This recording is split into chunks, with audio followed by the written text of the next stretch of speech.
It's time for Yankton Bucks football on Classic Hits 106.3 and Yankton streaming on YouTube.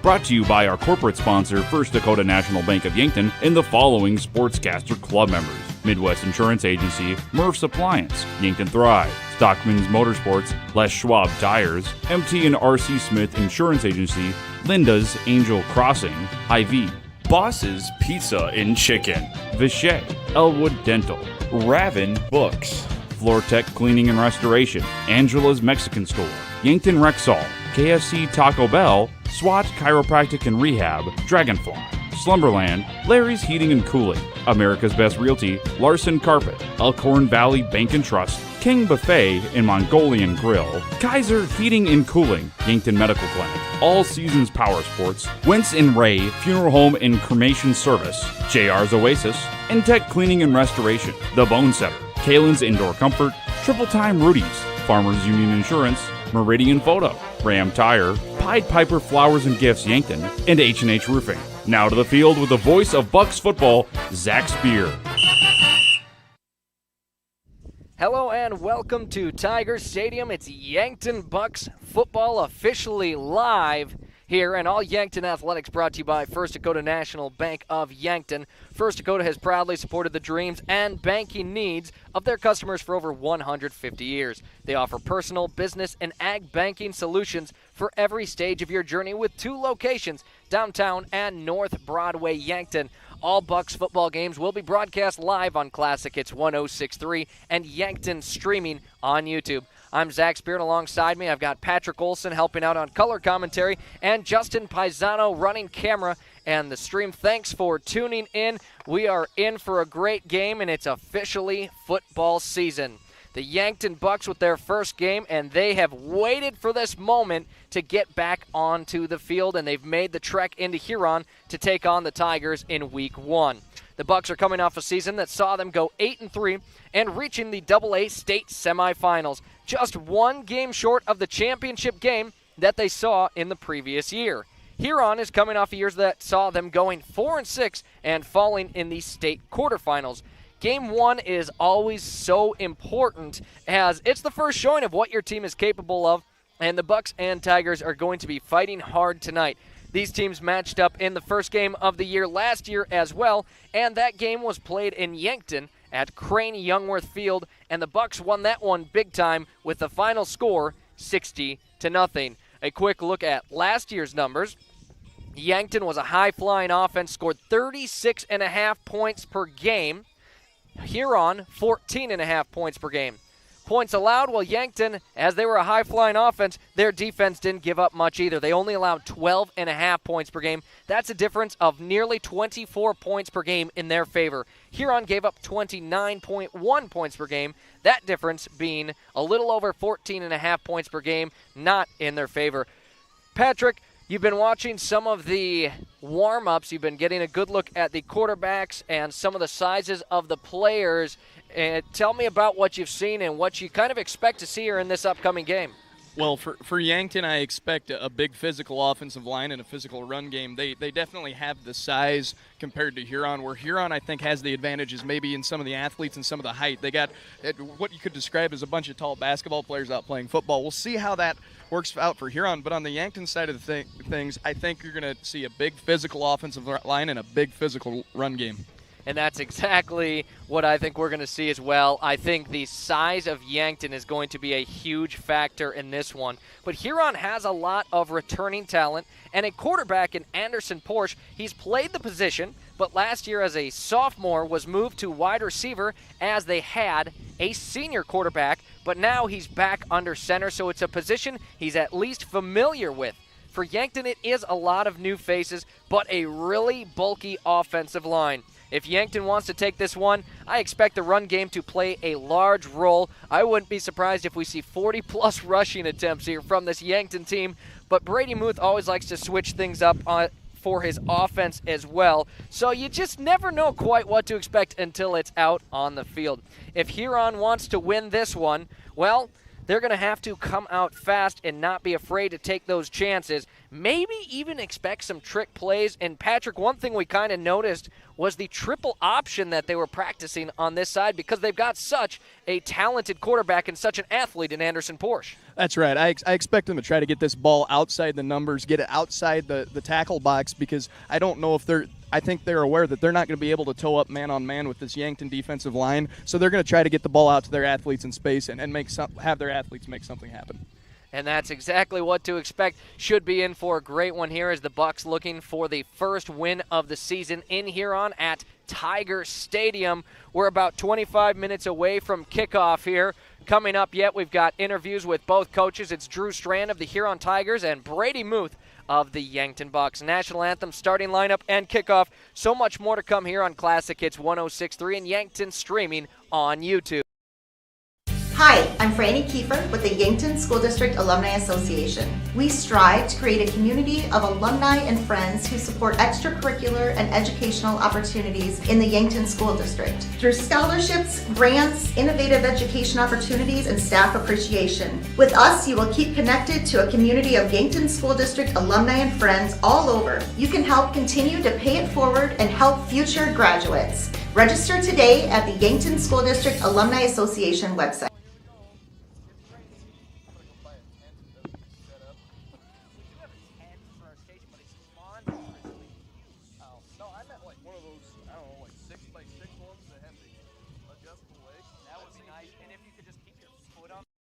Your local KFC Taco Bell at 2504 Fox Run Parkway in Yankton offers 2 menus combined into one. Something for everyone at KFC Taco Bell. When your family's hungry and can't decide between crispy chicken and mashed potatoes or tacos, burritos, and protein bowls, well, you don't have to choose. Get the best of both worlds in one stop. Cool down with the legendary Baja Blast Freeze or heat things up with a variety of hot sauces. KFC Taco Bell Yankton. Why pick one when you can have both?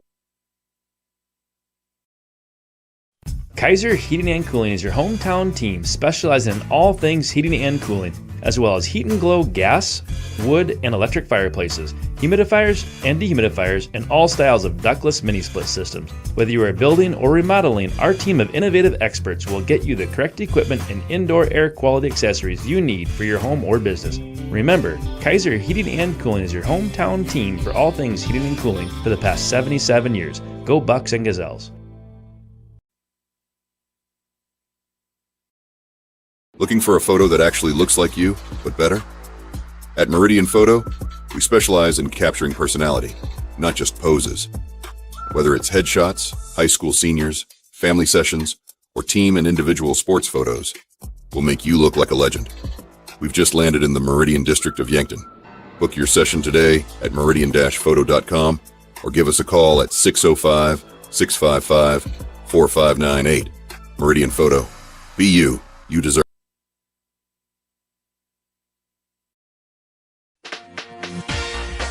Looking to buy a home or maybe sell? Trust the name that puts you first. America's Best Realty. From your first showing to the final signature, their expert agents guide you every step of the way. Fast closings, top market value, and real service you can count on. Your dream home, they will find it. Selling fast, they will make it happen. Call America's Best Realty at 605-260-1600. America's Best Realty, because you deserve the best.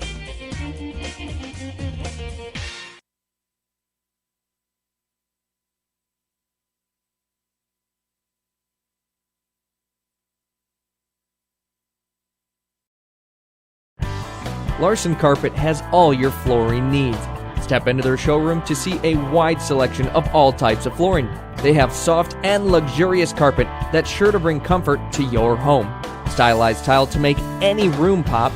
Different color options of hardwood to make matching easy. And convenient vinyl plank for when spills happen. Of course, with the best customer service in the area. Their knowledgeable staff will make sure to answer any questions you might have. Larson Carpet, 212 Walnut. Hello and welcome to our Coaches Conversations. I'm Zac Spear, and joining me live right now is head coach Drew Strand of the Huron Tigers. Coach, how are you doing today? Pretty well. We're coming off of a great fall camp and things like that, and really looking forward to game week here. And could you tell me about your football team? We got a lot of guys coming back from last year. We only lost a few seniors from last year, but our team's still a little bit young with a lot of juniors filling in, but they were starters last year as sophomores, so they got a full year of experience under their belt. So I think these guys are really just culturally molding together and finding the right attitude on how to work together, and I think they're excited rolling forward here into week 1. And you mentioned how you have lots of returning players. What are some improvements that you'd like to see from last year to this year with another year of experience for the guys? I would really like to see just the guys just find that other attitude switch that they have and, just kind of gain the confidence and understanding the play calls now on offense and defense and just being able to put forward their effort and find the want to as they push forward with each play and, just really get after it and be a little more physical than we were last year and just have a little more speed when we get off the ball just because we know what we're doing and understanding. And I think these guys over the summer have put in a lot of work to understand that and really have made some big strides here coming into the game. And now, first game of the year. This kind of seems like an impossible question, but how do you make sure that your guys are ready to go and try avoid making those first game type of mistakes? Yep, it's just kind of go out there and just go what we, kind of what we want to do and establish ourselves and have those little successful plays and kind of get those first drive jitters out of the way, whether it's offense or defense. And I think, with the guys we have and putting Anderson, Porsche back at quarterback, and just being able to have the size of a dual threat guy back there is going to be really fun to watch and really kind of see these guys explode off of that and feed off of his energy. And first up, you take on the Yankton Bucks. What are your thoughts on this game? I know they lost a lot of seniors, but Yankton's got a good culture down there, and they really, kind of replaced all their guys with the next up senior group, it seems like every year, and Brady's got a really good thing going with those guys, so it's going to be a tough game. I know they always come out hitting, so our guys are going to have to match that mentality, and hopefully we can, match that and just kind of get after it ourselves. And you mentioned Anderson Porch making his return to quarterback. He was quarterback, was moved last year. He's back now. What's it like having a quarterback come in who you feel like he already knows the position? Yeah, it's been nice this year. He's gotten a lot comfortable. I know last year we moved him out to wide receiver with our senior quarterback, and so he got a lot of the offensive stuff figured out last year of kind of fitting into that role as wide receiver and then learning the playbook. So this year, he's gotten real comfortable. He's really taken that leadership role in the offense, and he's really pushed forward. And him and his brother now, I got his brother as a freshman. He'll be a tight end for us, too, at times. And those two just kind of mesh really well together, and they're hard workers, and they really get after it in the off season and all summer long to really understand their parts and take off. And so are there any goals that you've given your team ahead of the season? You know what? Just go in with the right attitude, and our guys just got to find that next step and next year. And we're just trying to, culturally build that togetherness as a team. And really, once I think this group figures that out, I think, the AA right now is kind of a toss-up on, those top 5 teams. I think there's a lot of teams, and I think we're kind of an underestimated team here coming into the season. But we got a lot of returner guys, and they know what we expect. And our goals are high for this year in this class, so we just got to continue to keep our eyes on those goals and strive forward. And for your seniors, could you tell me about why it's so important having them on your team? This senior group has kind of been with us now. This is my 4th year as the head coach, so they've kind of been with it ever since they came in, and they understand our process and understand the culture that we want to be to, and they do a fantastic job. Oakley in the middle as a linebacker for defense has been leading that team since last year, and so hopefully he can continue to do that and just kind of get the guys around him to understand and rally with him as well. Well, Coach, thank you so much for the time. I really do appreciate it. Thank you. Again, that was head coach Drew Strand of the Huron Tigers. When we return, our chat with Brady Muth of the Bucks here on Classic Hits 106.3 and Yankton, streaming on YouTube. Do you realize what your Yankton Hy-Vee has to offer? Aisles online, delivery, catering, fresh floral and bakery departments, pharmacy with drive-up, and online prescription refills, Hy-Vee Health Market, dietitian service, fresh seafood department, U.S. Postal Substation, take and bake for breakfast, and family meal deals. Yes, all that and more is at your Yankton Hy-Vee, located on the corner of 21st Street and Broadway Avenue in Yankton.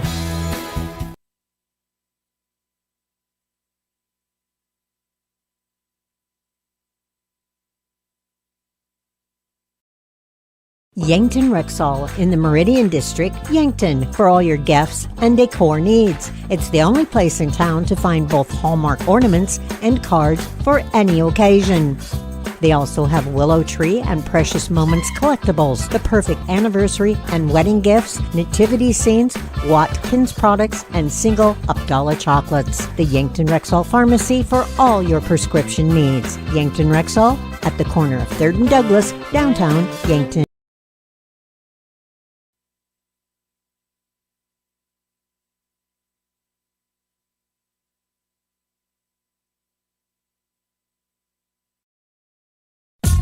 Dive into the delicious all-you-can-eat Asian buffet, featuring mouth-watering Asian cuisine like broccoli beef, general chicken, sesame chicken, so much more. Or choose from a fresh selection of meats, noodles, rice, vegetables, Asian-inspired sauces, and watch them sizzle on the Mongolian grill.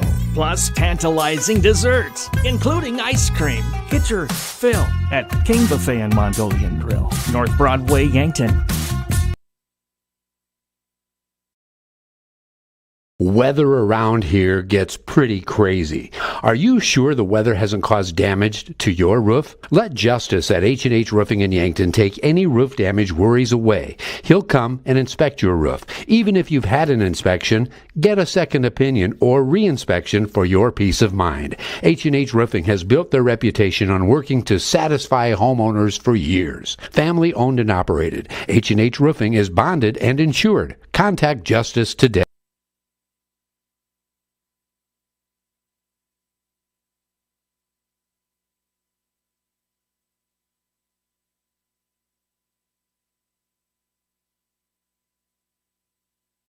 Back on our coaches' conversations, for the first time of the year, head coach Brady Muth of the Yankton Bucks. Coach, good to see you. It's finally football season. What's the excitement level right now? I mean, we've got a game in front of us. We've been waiting for this for a while. It's been a really good fall camp, but a long fall camp, and to have an opponent in front of you and having a target, that's been really great. And obviously you try to work out all the kinks in practice, but sometimes you just need a little game time experience. How many plays do you feel like it takes to get out those first game jitters? Boy, I don't know. That's a good question. I really hope for our guys it's that first hit. I mean, you get a first hit and you kind of get woke up a little bit and it kind of shakes all the rust off. My expectation is that it's not going to take a whole lot of plays for us to get up to speed, and it better not. And so we try to take care of that and get those first game jitters out of the way on Thursday. But there will be some for some of these guys first time starting. But once the gun goes off and you get a couple plays under your belt, it's just football. And your first game, you travel into Huron to take on the Tigers. Your thoughts on this matchup? Huron returns a lot of guys. They've got a lot of really good athletes, a lot of special athletes on their team. They've got some guys that are playing well. That have played good football for them, and we expect them to play well for them this year again. And so all of those things create a tough matchup. There's some unknown, and I think obviously we're coming in expected to win this game on paper, or at least in the media and all of that stuff, but we can't think that way. We don't think that way. It's going to be a dogfight. They want to go out and get a win right out of the gate just like us. And you mentioned how they have a lot of returning guys. You have a lot of new faces, but I assume you've seen them in practice for quite some time now, and they've got to be ready to roll. Yeah, it's we've got a lot of new faces, but we had a lot of new faces last year, and we had a lot of new faces the year before that. We try to build our program so that there's extreme competition at every spot. And, we tell kids, if you're a sophomore and you get to play here, that's a really special thing. And the more seniors and juniors we have starting and the more seniors we have starting, the better off we're going to be. And that's kind of how our program is built. And so I know, sometimes it's easy to get a little itchy and see that we've got a bunch of new faces and we've graduated a lot of our statistical output, but that's kind of how we want things here. We've taken our time and we've developed these guys, and it's their turn to get on the field, and they're hungry. And could you tell me who the team captains are and why they're so important to the team? Our team captains are Tate Bestie, Owen Eidsness, Peyton Eustace, Cale Hazelhorst, and Easton Fieser. And Tate and Owen and Peyton were our off-season captains. And they were voted that way, and it worked out real good. Tate is in the weight room with our guys. Owen was on the basketball court with our guys, and Peyton was on the wrestling mat with our guys. And so really advantageous for us this year, where we were able to keep a really good track of what everybody was doing in the off-season. The two guys that got voted on were Cale Hazelhorst and Easton Fieser, and I think that speaks to the type of athletes they are and the amount of work they put in, the skill set that they bring, the amount of respect people have for them on the program. And so all of those guys bring different types of leadership. I mean, I would say Owen is the guy that's maybe a little bit more vocal. Tate's kind of the calming presence there. Yui has been playing for 4 years, so he's kind of the old man of the bunch. Both Kale and Easton are just fantastic guys and superb athletes, and so I think they all bring a little bit something different, but I'm really happy with the leadership we have on this team right now. And I know you always like to mention the physicality, but what kind of play would you like to see from your team on all sides of the ball, offense, defense, special teams? I mean, my thing that I'm always looking for is I just want people playing fast with a high knee. Be overly aggressive, take control of the situation with your aggressiveness and your physicalness, and a lot of things just kind of take care of themselves. And so if we're moving fast and we're moving with confidence, the physicality is going to be there. Well, Coach, thanks so much for the time. Great chatting with you as always. Good luck in this game. Thanks, appreciate it. Again, that was head coach Brady Muth of the Yankton Bucks. Coming up, the first game of the year as the Bucks take on the Huron Tigers. All Huron Classic Hits 106.3 and Yankton streaming on YouTube. And back here at Tiger Stadium as on the field, we're getting to our starting lineups that are brought to you by Larry's Heating and Cooling of Yankton and Vermilion. For all your heating and cooling needs, it's Larry's Heating and Cooling anytime, any day. We'll do it like they do on the field. In Yankton, they are announcing the starting defense. So Huron will announce the offense. We'll start with the home team, the Huron Tigers. Starting in the middle of the big men, the center, number 52, Charlie Martin. On the left side at guard, number 72, Jackson Greenfield, with Regan Dirksen alongside him at tackle. On the right side of the line, number 73 at guard, Corden Caudell. And the tackle, number 67, Elliot Hartman. The receivers for the Tigers will be 18, Riley Winiger, number 5, Mason Jurgens, and number 4, James Schultz Jr. The tight end, number 81, Carter Porsche. Behind the quarterback, running the ball, number 9, Landon Hulst. And the quarterback for the Tigers starting is number 11, Anderson Porsche. The starters now for your Yankton Bucks. For the defense at strong safety, it's number 16, Tegan LaCroix. He's alongside number 14, Cale Haselhorst. The cornerback duo made up of number 15, Miles Drotzman, and number 1, Carter Boomsma. The inside linebacker duo, number 33, Chase Platt, and number 5, Maddie McQuaid. The two defensive ends for the Bucks will be number 9, Talon Kenny, and number 11, Edley Amaro Jr. The nose tackle, number 64, Drace Gaskins. The defensive tackle, number 94, William Guzman-Ugowski. And the rover defender for the Bucks, number 21, Gavin Johnson. The Bucks are in their road white jerseys for the Huron Tigers in their home orange with black pants. As it's nearly game time, Patrick, the excitement building here, not only for us, but in the crowd here is now it's filled in greatly since even just 10 minutes ago, but we are close to game time here, and, well, what do you think? Well, this is truly the most wonderful time of the year, Zach. I mean, football season's back, and you can't ask for anything better. I think we're in for a really exciting matchup, and I can't wait to see what goes on during the game today. And you mentioned the most wonderful time of the year. There might be songs about it, but for us football fans, it's truly, you get to week 1 of football, and this is the most wonderful time of the year. Coach Brady Muth has his team ready to roll, as you heard from both him and Coach Strand, and you can just see the excitement on the field right now as game time set to start at 5 o'clock. We still have our national anthem, the coin toss, and so much coming up here as we'll wait here for the PA. Think the national anthem is coming right up. Of course, we'll keep it right here for the national anthem on both Classic Hits 106.3 and Yankton streaming on YouTube. And here it is, your national anthem.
And here at Tiger Stadium, you just heard the national anthem being played over the loudspeaker. As again, the Yankton Bucks in their white jerseys, white pants, red helmets, and on the flip side for the Huron Tigers, orange jerseys, black pants, as game time only moments away, as the captains now set to meet in the middle for the coin toss, and we'll see who will have the ball first. But Patrick, one thing we had talked about, new quarterback here for Yankton. Last year, Easton Nelson, an all-state level player. Now Tate Bestie comes in to fill his role, and a big role that is. You did get a good look at him, though, when he was throwing down on the other side. Something that I think is going to be really interesting coming into this game is, like you said, all-state quarterback in Easton Nelson. Big arm, really athletic player, can do a true dual threat quarterback. Tate Bestie, watching him throw, maybe doesn't have quite the arm strength that Easton Nelson had, but throws a really pretty ball, a very accurate ball, and I'm excited to see what that does to their offensive game plan coming into this game. And, of course, accuracy is going to be a big thing, as you got to get it to the right guy, and we're hoping to see that from Bestie here in this game. The captains, though, for Yankton are Tate Bestie, Owen Eidsness, Peyton Eustace, Cale Haselhorst, and Easton Fieser. For the Tigers right now, out there at the coin toss, Mason Juergens, Oakley Anderson, Anderson Porsche, and number 52, Charlie Martin. It sounds like Yankton won the coin toss and has chose to defer. Yankton won the toss, will defer. And so Huron set to receive, and they will receive on the south side. We'll see the Yankton Bucks defense in action before the offense. And again, a look at some of the players to expect making a big difference for that defense. There's two names that really stick out to me here for Yankton on the defensive side. Cale Haselhorst, a ball hawk for the team, playing safety, number 14. And the other one, the big man, Edley Amaro Jr., number 11, the defensive end. He is a force to be reckoned with. And I tell you what, Patrick, he is one high schooler that I wouldn't dare try blocking. Oh, he's a big boy, and I'm really excited to see what he can do tonight. Last year, led the team in sacks, was maybe, I think, their best overall defensive lineman, and he was the kind of guy that offenses had to focus on. He was going to disrupt that offensive line. He was going to disrupt your rhythm on offense. And so it'll be really cool to see what he's able to do tonight. He's the type of guy that you game plan for. I mean, he really disrupts your offense, makes things difficult. The Bucks have just made their way onto the field, and we are just about ready for game time. The crowd now on their feet here as the Bucks were set to kick off to the Huron Tigers. Kicking here on the kickoffs will be number 4, Liam Villanueva for the Bucks. For the Tigers right now, returning number 5, Mason Juergens, and number 9, Landon Hulst. Ball is set at the 40-yard line. It's 4:58, starting a couple minutes early here in Huron. 12 minutes on the clock for the first quarter. Whistle hasn't blown yet. And we await for the official go sign. There it is. Yankton Bucks football has officially started this year. Villanueva raises his hands, lines it up, runs up, and he boots this one on the far side, but it's going to immediately go out of bounds, and we'll start with a flag and a penalty on Yankton kicking out of bounds. So Huron is going to have some pretty nice starting field position here in this one. And that, as a special teams coordinator, that's something you really don't want to see to start the year. But, well, we'll see what the defense can come in and do and see if they can save the possession off the decent field position. And so a 15-yard penalty, the Tigers will take over at their own 35-yard line. And as Patrick just mentioned, as a special teams coach, you're probably not too thrilled. But either way, this defense, they are built to stop opposing offenses just like they did all of last year. So, for the Tigers, Anderson Porsche will be behind the center, and they'll start with him lined in the shotgun right away to his right side. Landon Hulst puts a man into motion, takes the snap. He's going to take it himself on the far side, dives forward, and he'll be brought down for a pickup of a couple yards. And that's that. Like we were talking earlier, that option look, that was a speed option to the right side. They're trying to get that ball out of the tackle box. They're trying to get it outside the numbers and let their athletes make some plays. And if you're looking at that Yankton defensive line, you're probably thinking, I don't necessarily want to try running it up the middle, as Yankton, the clear size advantage in this game. We kind of mentioned that. Expect some jet sweeps, some motion, some outside pitches and runs. I mean, we're probably going to see a lot of that.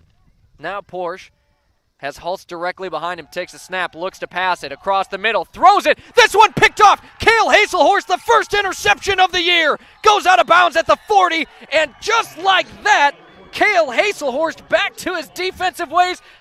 What a play to start. I want to highlight both players we mentioned pregame. That was Cale Hazelhorst, and Edley Amaro. They both got pressure.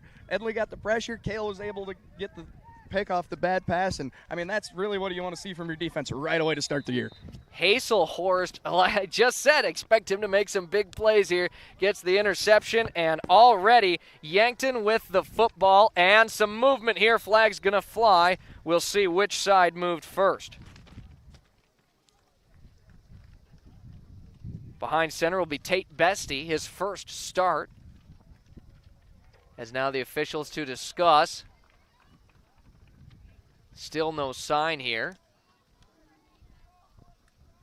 As now they got to meet again in the middle of the field. Did Huron jump, or was there movement on Yankton's side? Yankton already with one penalty in the game to start, less than a minute in. And it will be a false start on the Bucks. It's penalty number 2. 1st and 15, that'll make this. Well, and that's something that can really, really hurt a team, Zach. Those are the little mistakes that you're going to see week 1. But as a coaching staff, you hope that you don't see very many of them. Exactly. So Bestie now, he lines up out of the shotgun, takes the snap, moves immediately, throws it downfield, has a man open. As that one, was it off the hands and picked off, or did that hit the ground? They're going to say it hit the ground, Zach. And on the far side, we do see another flag on the field. So, well, Patrick, can you tell it's the first game of the year? It definitely looks like it to me. And, you know, it's not something as a coaching staff you're panicking about yet. It's not something that you have to be worried about. It's the first game jitters. They just need to get into rhythm and get back to what they are used to and what they know how to do really well. So now we'll see if it's the 3rd penalty already on Yankton or if Huron will pick up their first. Otherwise, should they decline, if Huron declines, if it's on Yankton, 2nd and 15.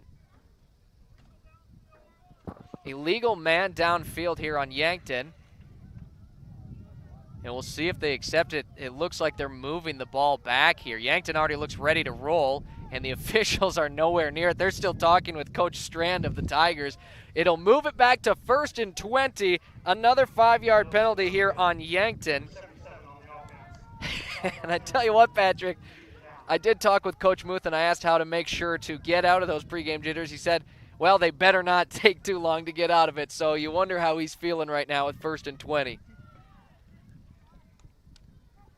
Tate Bestie, he'll take the snap. Now Jay Sidlacek up the middle. Not much room to run. Picks up maybe 2 yards. Well, now set back. You're set back 10 yards behind the sticks. We'll really see, are they going to keep running that football up the middle, or are they going to try to get it outside or push it down the field a little more aggressively? And the thing is, when we saw on that pass from Tate Bestie, was Abel Bryan was open, taking the snap, an option. He'll flip it out. Jay Sidlacek crosses the 50, tries a stiff arm, but he's knocked out of bounds hard. Picks up about 4. He's got 2 carries for 6 yards. That makes it 3rd down and 14. Speed option look to the left side. Wasn't able to pick up a ton. Looking at a definite passing situation here. 3rd and 14. It's a situation you don't really want to see your offense in, but Yankton is going to have to just live with it, and we got a flag on the play. 10:41 to play in the first quarter. No score. Bucks with the football at Huron's 46, and we've got a flag on 3rd and 14. And I couldn't quite make out what the official said, and there's no signs. As well, we'll just resume with 3rd and 14 here. Out of the shotgun is Tate Bestie. Sidlacek to his right. Takes the snap. He's going to drop back. Across the middle, Abel Bryan catches it to the original line of scrimmage up to the 38. He's brought down well short of the first down. First drive of the year. Yankton's going to go for it here, Zach. And that's something not too surprised to see. Brady Muth, an aggressive coach. You've got 4th down. You need about 6 yards here. 3 to the left side here, 1 to the right, a clear passing situation. Bestie drops back yet again. He has lots of time and protection. He's going to roll out, fired, has a man open right at the first down line. It's caught. First down, Bucks. And the pocket there for Bestie was very, very clean. He felt the pressure that really wasn't there, Zach, and he decided to roll to his left and get the ball out to the outside. Works out first down overall. Catch made by Owen Eisnes. Got exactly the 6 that he needed. And now they're going to measure this. They're going to measure. They're going to say he maybe was short, looked like he was across. And I believe we're going to have an official's timeout here on the field. And I think Huron, well, their defense certainly thinks they stopped them. It would be a turnover on downs. And they're going to say it is a turnover on downs. Zach, to be honest, that's just not a good spot. He was clearly a yard over the first down marker. That's not a great spot by the ref crew. But now it's time for Yankton's defense to bow up and make another stop. And with that situation, it's tough. He did make the catch. He kind of rolled. You wonder if he rolled maybe back towards that line of scrimmage. And now they're going to bring out the chains. They want an official measurement here, as I don't think Coach Muth was too pleased with what was called on the field. As it stands right now, they picked up 6 yards, and they needed 6 yards and an inch. We'll see what the call is. And you got to imagine it's going to be tough to overturn it now that they've already convened, already decided, hey, it was not a first down. Chains have officially made it out to the field. They'll stretch it out. And the call.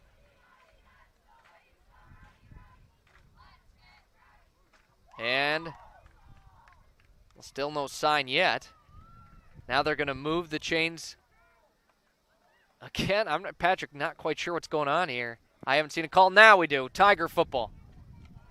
So they're going to go back to the original call. Hey, preseason jitters from the refs, too. Preseason jitters. And you know what? Spotting or not, Yankton right now, 3 penalties. That's something they're going to have to sort out here if they want to, as their goal is every year. You ask any one of them, championship. That is the goal every year for Yankton, so we'll see how that pans out. Anderson Porsche back behind center. Takes the snap, the option, flips it back. His guy's got some room to run up the middle, dives forward up to the 38-yard line. Mason Juergens, his first carry of the game. He's going to get over half of it. 7 yards they're going to give him. And there's that option look we talked about. They ran through that a couple times during the pregame. I expect to see that a lot tonight. And that's exactly right. You got such an athletic quarterback in Anderson Porsche, and now as a junior quarterback who's 0 for 1 with an interception, you kind of wonder. You also got to get him to throw the ball again. Juergens right back up the middle, crosses the 40-yard line. He's going to be stuffed a yard short.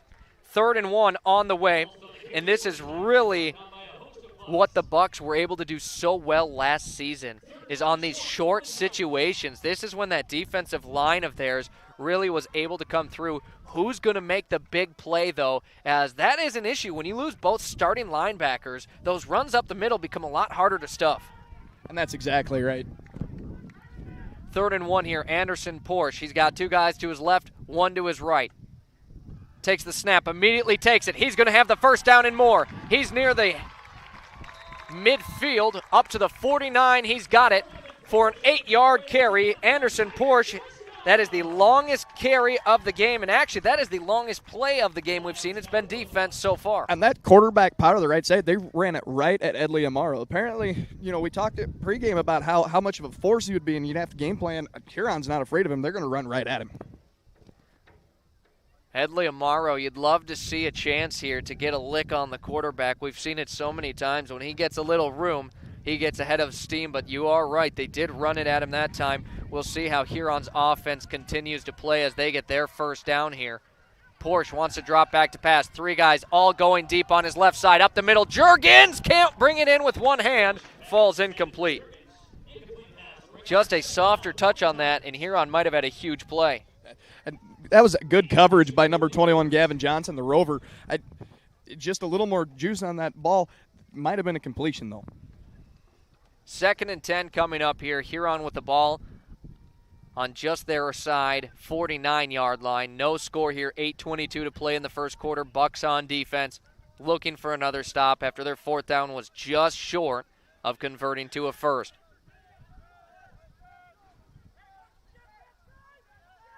Both coaches, as always, shouting to their teams here as taking the snap here. Anderson Porsche, he tries the stiff arm. He's able to get around, and a nice job of not losing yardage. It looked like Yankton, Tegan LaCroix maybe had an opportunity, but that's when the athleticism of Porsche really takes – he turned a 5-yard loss into a 3-yard gain and an opportunity on third. And if you're Huron's head coach, that's something you really want to see from your veteran quarterback, just stepping back in the position, that ability to escape the pocket under pressure and make big plays when there's nothing there. Third and what seems like a long 7 here for Huron. Should they be stopped, we'll see if they take it aggressive like Muth did on fourth down. Porsche takes the snap, immediately rolls to the far side of the field. Looking for anything. He doesn't have anyone. He's just pushed out of bounds at the 50-yard line. He's going to lose 2 yards. Credit the secondary for Yankton on that one. There was nobody open downfield. They run a sprint-out pass to the far side of the field, and he just has nobody open, and he had no choice but to run out of bounds for a loss. And that was, as you mentioned, a fantastic job by the secondary there of Yankton. You don't see too often where a quarterback really has a lot of time, but takes that time and ends up with a 2-yard net loss. I mean, surprised to see maybe not on a third down situation, firing the ball deep, just try and give your guy a chance. But now the punting unit out for Huron. Yankton to get the ball back, as set to return is Owen Eidsness here. Ball is snapped, a good high punt. And that one goes out of bounds around the 16-yard line, and that's where the Bucks offense will take over their second time on the field. And now, Zach, if you're the Yankton offense, you want to see some consistency. You want to see your offense get in a rhythm, quit making those little mistakes, and come back and put together a long drive and score. Keep your defense on the field. They've been on the field a lot in this short game. We've only seen 4 minutes taken off the clock here to about 14 minutes into the game. We were expecting a run-heavy game, and really it has not been that way. But I did say with Coach Muth, you never quite know what to expect from his offense, and I'm sure the opposing coaches hate that, planning for it. Edley Amaro, as the H-back, moves. Now Jay Sedlacek up the middle, pushes forward towards the 20-yard line. Picks up about 3 or 4 yards there. They'll credit him with 4. Sedlacek now 3 carries in the game, 10 yards. But I tell you what, they've not been an easy 10 yards for Sedlacek. And the Bucks moving fast here. No surprise to anyone as Sedlacek is checked out. No backs behind Bestie. So Bestie's either got to run it himself or throw the ball. And now we're going to have a timeout called by Yankton. And that is a Lindsay Echo Water Systems of Yankton water break. Locally owned for 4 generations. Call them for water softening and purification. Salt, reverse osmosis needs, and bottled water. That's Lindsay Echo Water Systems of Yankton. When we return, no score here on the field. We'll be back in 30 seconds on Classic Hits 106.3 in Yankton, streaming on YouTube. Do you like to read? I love to read. So does Raven Books, your unique bookstore in Yankton, where you'll find thousands of books from brand new to gently used oldies but goodies, all at unbeatable prices. Trade in your old favorites for credit and be able to explore something new. Whether you're a casual reader or a bookworm, Raven Books is your next chapter, located at 804 Bill Baggs Road. Raven Books, where every book finds a home.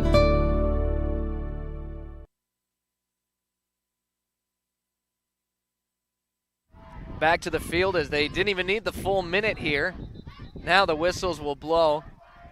There was still a good 7 seconds there, Patrick, on the timeout clock, and Yankton was looking to snap the football. But either way, no score, 7.5 to play in the first quarter. Bucks with the football at their own 19. It's 2nd down and 6.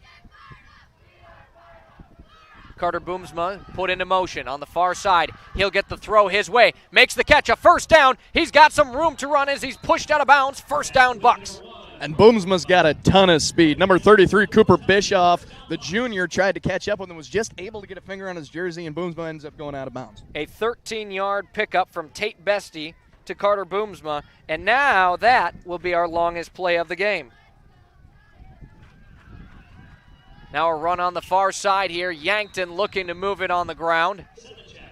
Sedlacek gets it.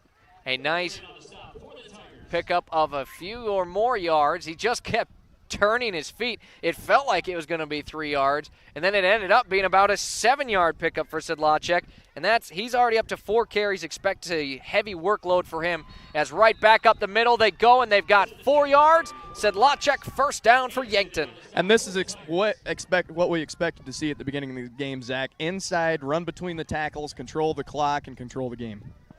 Back-to-back first downs here for Yankton, 1 through the air, 1 on the ground. Bestie takes the snap. This time hands it off up the middle.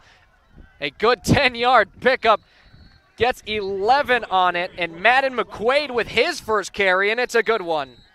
That's number 5, Mason Juergens, the senior on the tackle. And, he made the initial contact right in the middle, and McQuaid kind of just pushed him over. And now another timeout here on the field as Coach Strew is going to take a timeout. It's another Lindsay Echo Water Systems of Yankton water break. We'll take it and be back in just a moment.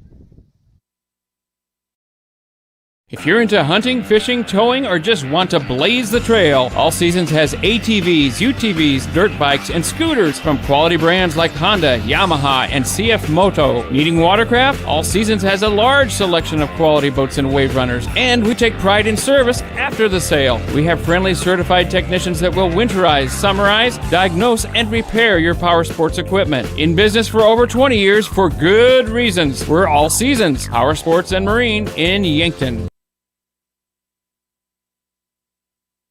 Back to the field here. Yankton Bucks a first down. They've pushed their way to the 45 of Huron after an 11-yard carry for Madden McQuaid. The Bucks still no score here on our Fox Stop of Yankton scoreboard. The Fox Stop at the corner of West City Limits Road and 30th Street, Yankton. It's a full-service convenience store with hot food, Godfather's Pizza, personal pizzas, sandwiches, munchies, and beverages. Pay at the pump, gas and diesel fuel, firewood, and propane exchange. The officials getting set up, and that's the thing with Yankton. They go, go, go. They're always set up, usually before the official even has a chance to set up, and it causes issues for the defense. Boomsma sent into motion, heads back to his original position. Again, he's open, makes the catch around the 42-yard line. The first down up to the 30-yard line before he's brought down. A pickup of 14 yards from Bestie to Boomsma.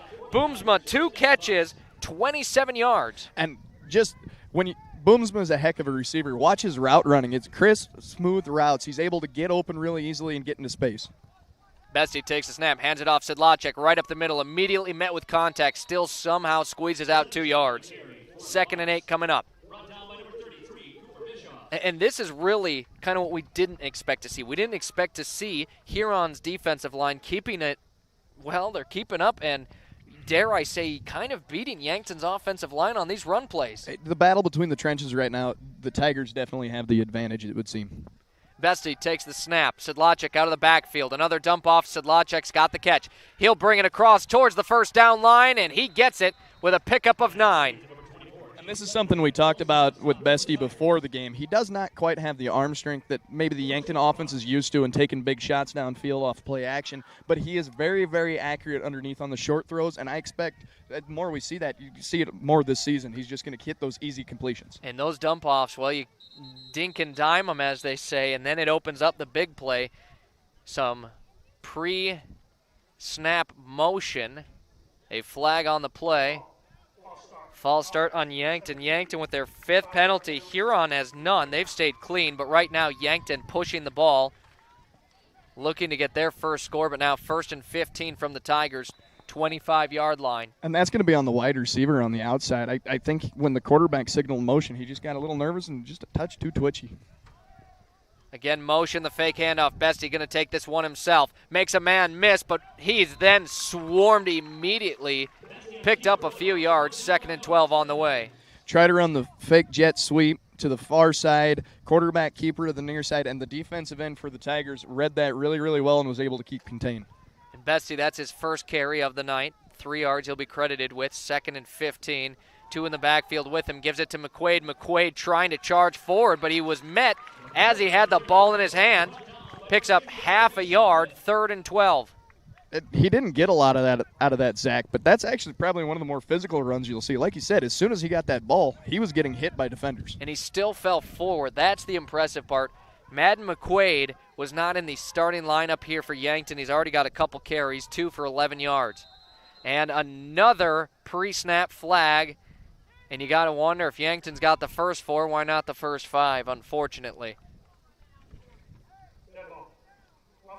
No, we're going to get an offsides on Huron. A 5-yard penalty, and it'll make it much more manageable for Yankton. And you know Coach Muth had just a sigh of relief. Finally, it's on the Tigers. Now let's get a touchdown. And if we know Coach Muth, Zach, it's 3rd and medium. I expect this to be 4-down territory. Absolutely. But he does have faith in his kicker, Kevin Ortiz. Didn't kick a lot of field goals, but he is accurate. You want to say within 40 yards. Out of the shotgun, taking the snap, Bestie. Bestie rolls off. He's going to keep this one himself. He's met with contact just short of the first down line. A pickup of 4 to 5. It'll be 4th and 2. Bestie picks up 4 yards on the carry. And I really expect, Yankton and hurry-up offense here for the 4th down. They didn't even let you finish your thought. They've already snapped the ball. Now Sedlacek with it. He makes a man miss, but now a flag again on the field. We've already seen 5 penalties. This is number 6. And that is one of the flaws with going as quick as Yankton does, as they've got 4 of the current 5. We'll see what's on this time. Should it be on Huron, that will be first down Yankton within their own 10-yard line. I'm going to have to go get a roll of quarters, Zach. There's a lot of laundry on the field. And it is against Huron. It's a legal substitution. A pickup of 5 for Yankton, and that's enough for a first down. 1st and goal now, the first time of the game. Ball is set up around the 7-yard line here. 2 backs in the field along with Tate Pestian. Well, a lot of movement on the lines, and when it's that much, it's hard to tell who it is. They're going to call a neutral zone infraction on 52 there for the Tigers. He was the first one to jump, and is that the 4th in a row? I haven't been keeping track. You would be right, though. It is against Huron, half the distance to the goal. They'll give them about 3 yards is what it'll be marked as. So now Huron with 3 penalties of their own. We've seen 7 with 4.5 to play in the first quarter. No score, but Bucks moving closer and closer. 1st and goal from the 4-yard line. Tate Bestie puts a man into motion. To the right side they move. He'll drop back to pass.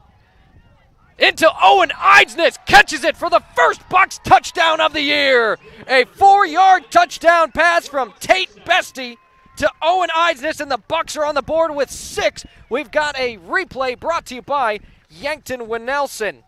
Yankton Winnelson, 2nd-generation family-owned and supporting the local community, including Yankton Athletics, since 1981.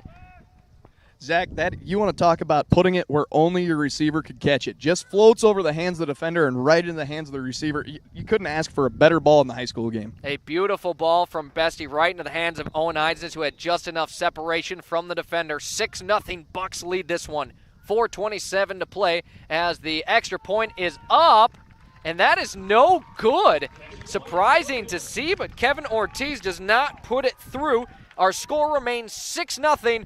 Bucks to kick off when we return on Classic Hits 106.3 and Yankton streaming on YouTube.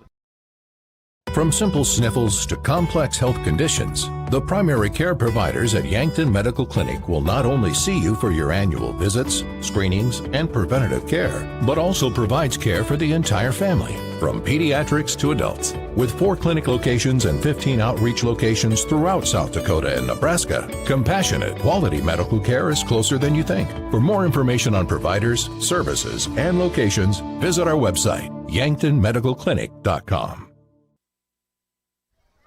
The Yankton Bucks leading this game. They'll strike first this season. 6-0 in the first quarter over the Huron Tigers, as that was the longest drive we've seen of the game. As they started from their own 16-yard line, they take it 84 yards. They punch it in off of the toss from Bestie into the hands of Owen Eidsness. And Bucks football doesn't get much better than this. You know Coach Muth is talking to the offense on that sideline, telling them they've got to clean up those little mistakes, though. It was a good drive, but they have got to clean up those penalties. Certainly difficult trying to score if you're going to be put into those 3rd and 10 situations. They made it work this time, but you got to wonder for the next. Villanueva to kick off again. This time it'll stay in bounds. Caught at about the 12-yard line. Huron has it across the 25. Some room to run up the middle. Slices and dices his way up to the 34, and that's where the Tigers will start with this offensive possession. And good return by the Tigers. Really good kick by Villanueva. Fielded short. I expected him to maybe let it bounce in the end zone, but he was able to take it and pick up a game of 15. And it really looked like he was maybe going to get stuffed between the 25 and 30-yard line. He somehow squeaked through right up in the middle, and that's just knowing your blockers, knowing they're getting their assignments, and it really benefited Huron. 34 is a great place to start. They started from the 35 earlier on the kick that went out of bounds, but much happier with this one as well. They've got the ball again. 1st and 10 here. Porsche, he'll go to pass it. Caught by Juergens. Juergens up to the 40, excuse me. A catch and completion of 6 yards.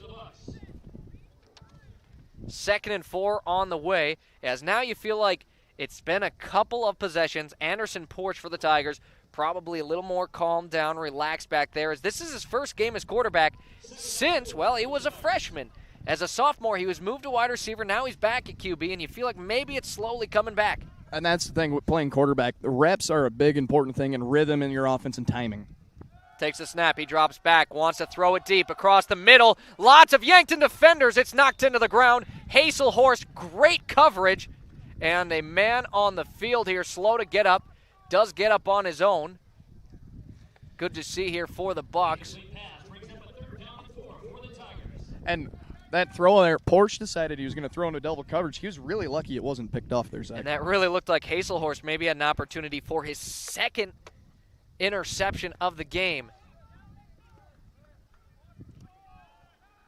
Gavin Johnson was the cornerback in coverage, and he was just behind him. Hazelhorst just beyond him. You know, that if that had been completed, that would have been absolutely insane. Porsche right back up the middle. It's caught. First down for the Tigers up to the Bucks' 47-yard line. Quick slant off the play action look, make the defensive line crash into the middle, and the linebackers abandon that slant coverage to the outside. An easy first down for the Tigers. So Porsche to Porsche connection. It's Anderson Porsche with a throw to Carter Porsche, 13 yards, 1st and 10 here.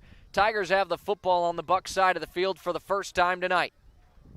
Ball now at the 47-yard line. As this Tigers offense, you feel like it has that capability. Now that first drive, of course, ended shortly with the interception, and then a 3rd and 10 run from Porsche that went nowhere. He'll hand it off this time. Breaking tackles, driving forward. Looks like a 10-yard pickup here, and another first down for the Tigers. Well, that's a really physical run by the Tigers. They were able to absolutely push that Bucks defensive line off the line of scrimmage and pick up a really big gain. They might just call him short, Zach.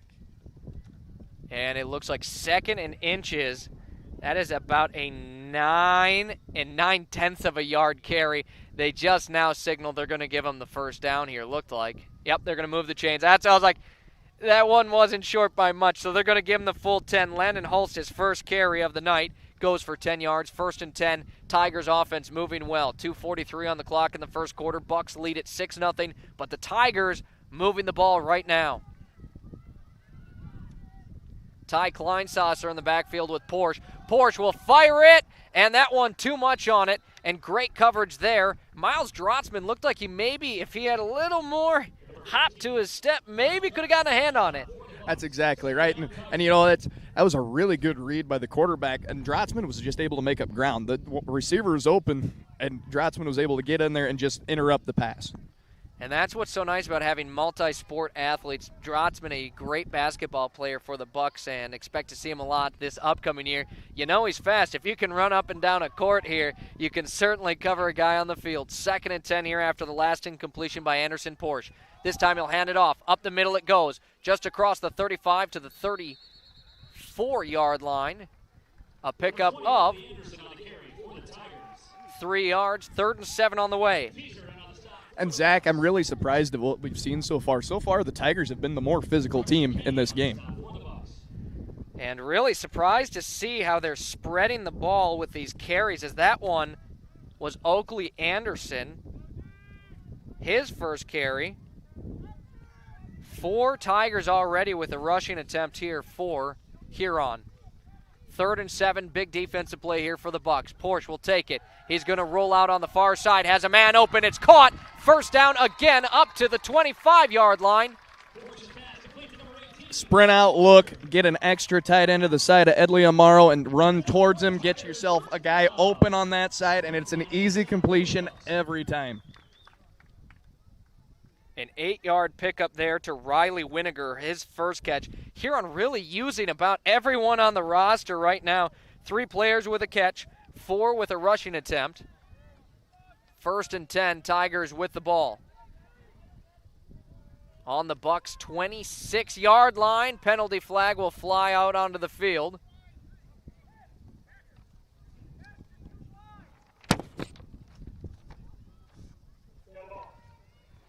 And a false start here on the Huron Tigers. They're now up to 4 penalties, so 8 total, 4 on each side here in the first quarter with 1:24 to play.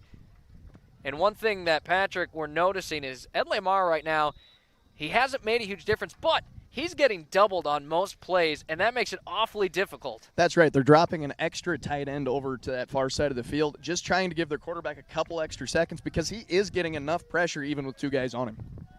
1st and 15 now after that last penalty. Again, we are up to 8 total here in the first quarter alone. 1st and 15 for the Tigers. Porsche drops back, fires a dart, contact, and penalty flag will fly. You had 2 receivers that both made contact, or 2 defensive backs that made contact to the receiver as soon as that ball got there. I wonder, it's not the question of if they're going to call it, it's which player they're going to call it on. And I do agree that one definitely a pass interference. You've got to let the receiver at least make a play on the ball. They weren't allowed a player down for the Bucks though here. Hopefully he's all right. And it'll be a 15-yard penalty on the Bucks, and then 1st and 10 yet again for the Tigers, who have a real opportunity here. And an official's timeout as we have a player down. And he just popped up. It's Cale Hazelhorst. You know the Bucks do not want to see him out for long. A team captain, a great player. He's already made an impact in this game with an interception. He's going to slowly walk off the field. We'll take a quick break and be back in just a moment.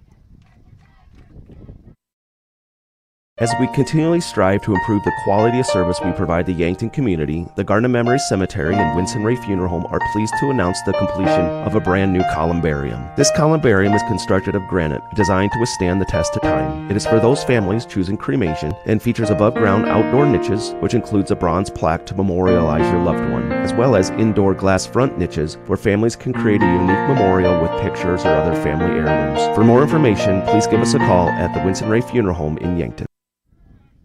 And back here as it's 1st and 10 for the Tigers, an option. Porsche is going to flip it just last second to his guy out to the 15-yard line. He's brought up. Flag on the play as of right now. Landon Hulst on the carry. We'll see who the penalty is on. Usually in these situations, a hold. And it did look like the official was signaling a hold to another.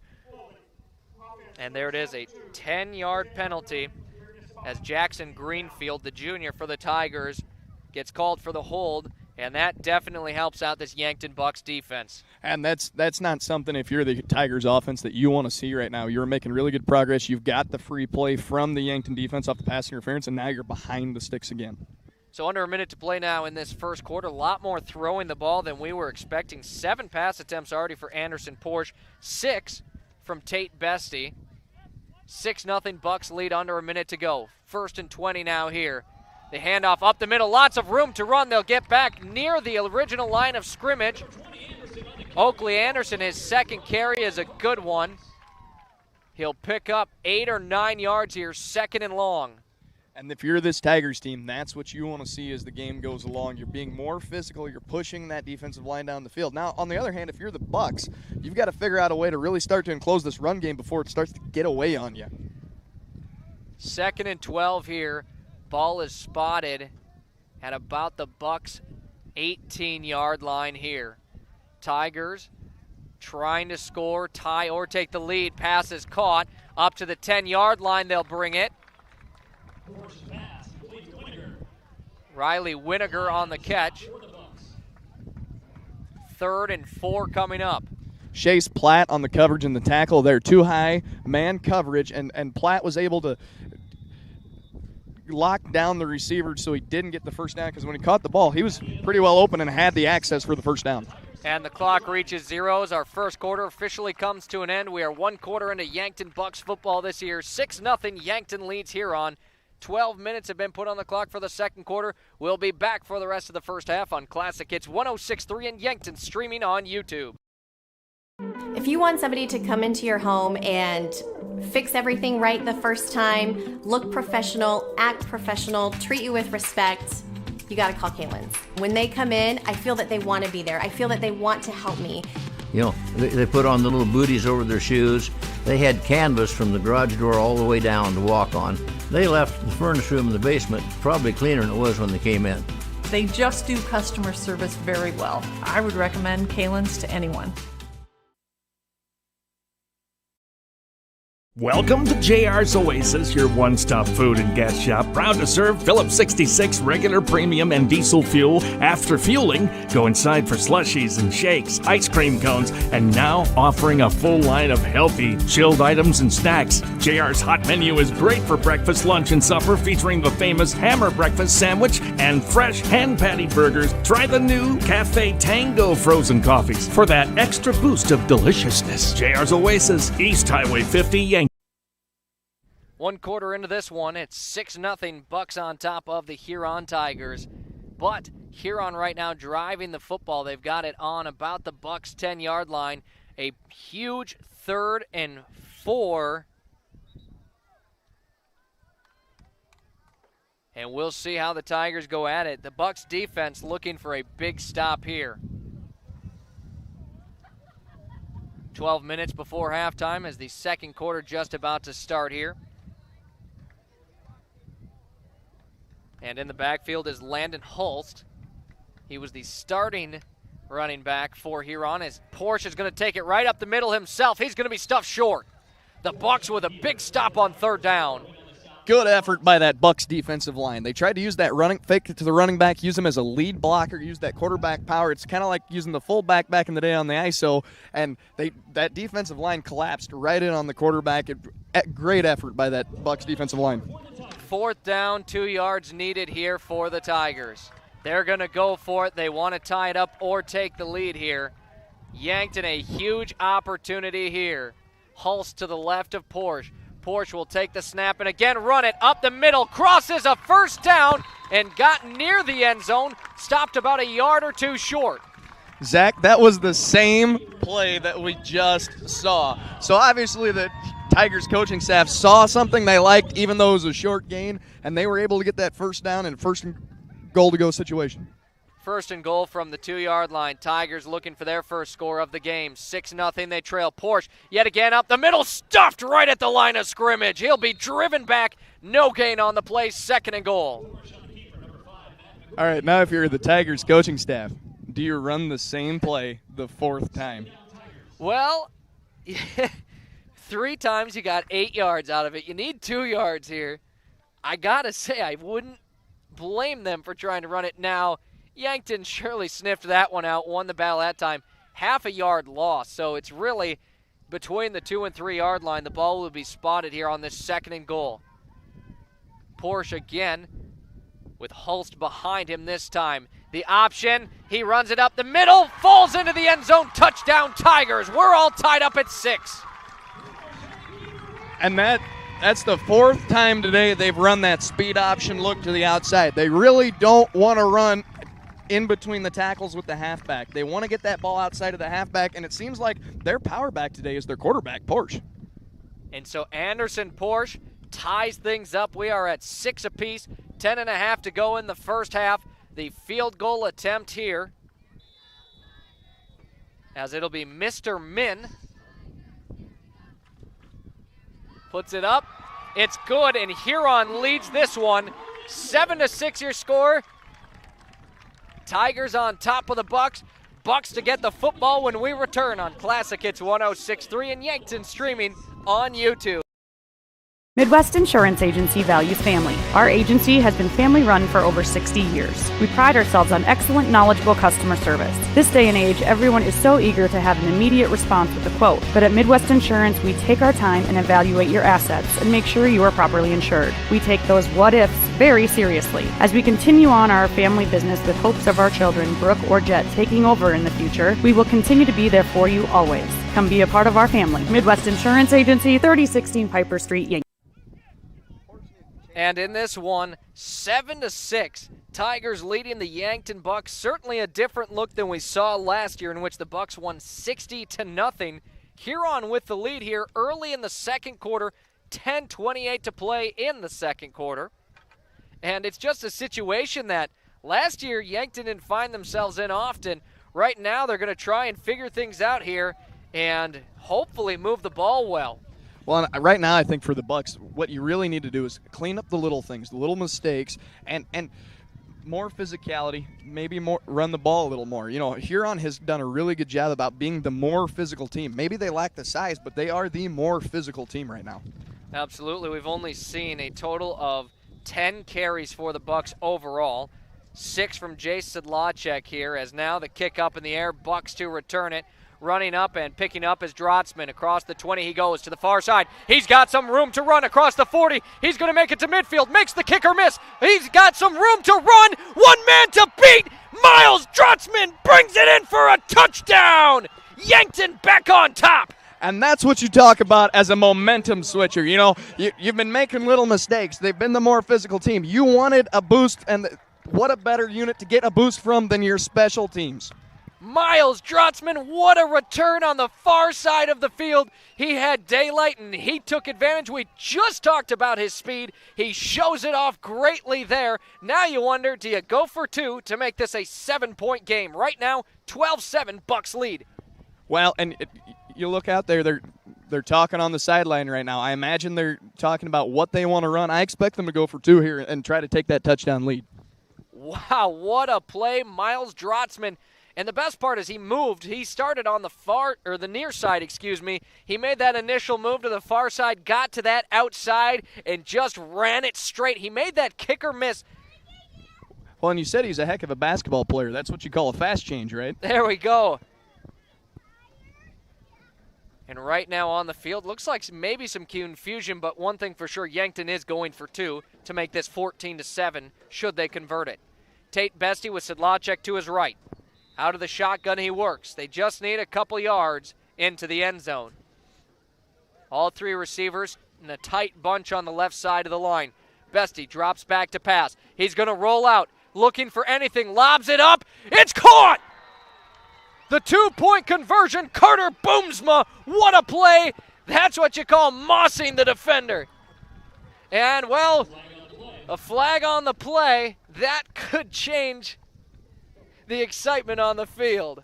And that was a risky pass. Before we see what happens with the flag, that was a risky pass. He threw that into triple coverage in the back of the end zone. Talk about, once again, just like the touchdown, putting it just where your receiver can get it. We'll see what happens on the penalty. Just lobbed it over the top. Carter Boomsma, a heck of a play. Before that, had 2 catches for 27 yards. Looks like it's not going to count. And, you know, you just got to feel for Yankton on that one. You still have the lead, but it feels like it took away some of that momentum. You have that big special teams play, and then you go for that 2-point conversion, and it's just going to back you up more and take a little bit of that juice out of your team. Those are the little mistakes that you can't make, and after week 1, it's going to be something that Coach Brady Muth is really trying to clean up as we go forward. That's penalty number 6 on Yankton right now. That one a 10-yard penalty. I assume it was holding. I didn't see any sign. The flag's still on the ground, awaiting on the official discussion. And that flag came in late, Zach. I don't know what exactly they're discussing. Maybe some extracurricular activity going on. And they're going to list Carter Boomsma as an ineligible receiver downfield. They tried to run that bunch looks to the left like you were talking before, and according to the refs, Boomsma was covered up, so he could not be eligible to go down for a pass there. Now, the one thing is, it does change it. They had the ball out 10 extra yards. Now it brings it in as it's a 7-yard penalty, so Bucks are going to go for it. You feel a lot better going from it from the 7-yard line. Then the 12. Bestie, no room to run, fires it last second. It's intercepted in the end zone. They're going to say, looks like they just said incomplete. Either way, really doesn't matter as the 2-point conversion fails. And, Zach, that's the same play they ran for the 2-point conversion before the penalty. It was just to the opposite side of the field. They're trying to get Bestie on the move to the outside and hit those easy completions. You know, they liked the play, just didn't work out for them this time. 12-7 your score. The Yankton Bucks lead this one, 10:15 to go in the first half after the Bucks get a quick answer, a kick return touchdown from Miles Drotzman, who turned on the Jets. And, well, that's tough, man. When you get someone who's just moving like that on the outside as a defender, if you're not directly in front of them, it's going to be awfully hard to get to them. Now we just need the Bucks, what Coach Muth is telling the Bucks defense on the other side. Now is time it's time to buckle down. You've got that momentum. You've got the energy. You've got it going forward. It's time to buckle down, get a stop here, and so your offense has a chance to take or advance on your lead even more. From the 40-yard line is where the Bucks will kick it off. Tigers set to receive here, as now Huron needs an answer after giving up a quick touchdown here to Yankton. A slow-moving game to start this one, but lots of excitement and a kick return touchdown. You just saw Liam Villanueva now here to kick things off for the Bucks. Puts it in the air, keeps it in the middle. This one caught by Juergens at the 14-yard line. Again, goes right up the middle before he's clobbered at the 30. And that is a really good effort by the coverage team for the Bucks. They were able to get downfield and stop him dead in his tracks on the 30-yard line. And there was 4 or 5 guys there for the Bucks that were able to corral him and make sure he didn't bounce outside. And the thing is, a big hit like that makes you second guess if you want to go up the middle next time for Juergens. They'll credit him up to the 31-yard line, 1st and 10. For the Tigers, their offense has had pretty good starting field position all day today. We'll see if they take advantage of it again, just like they did last time we saw them on the field.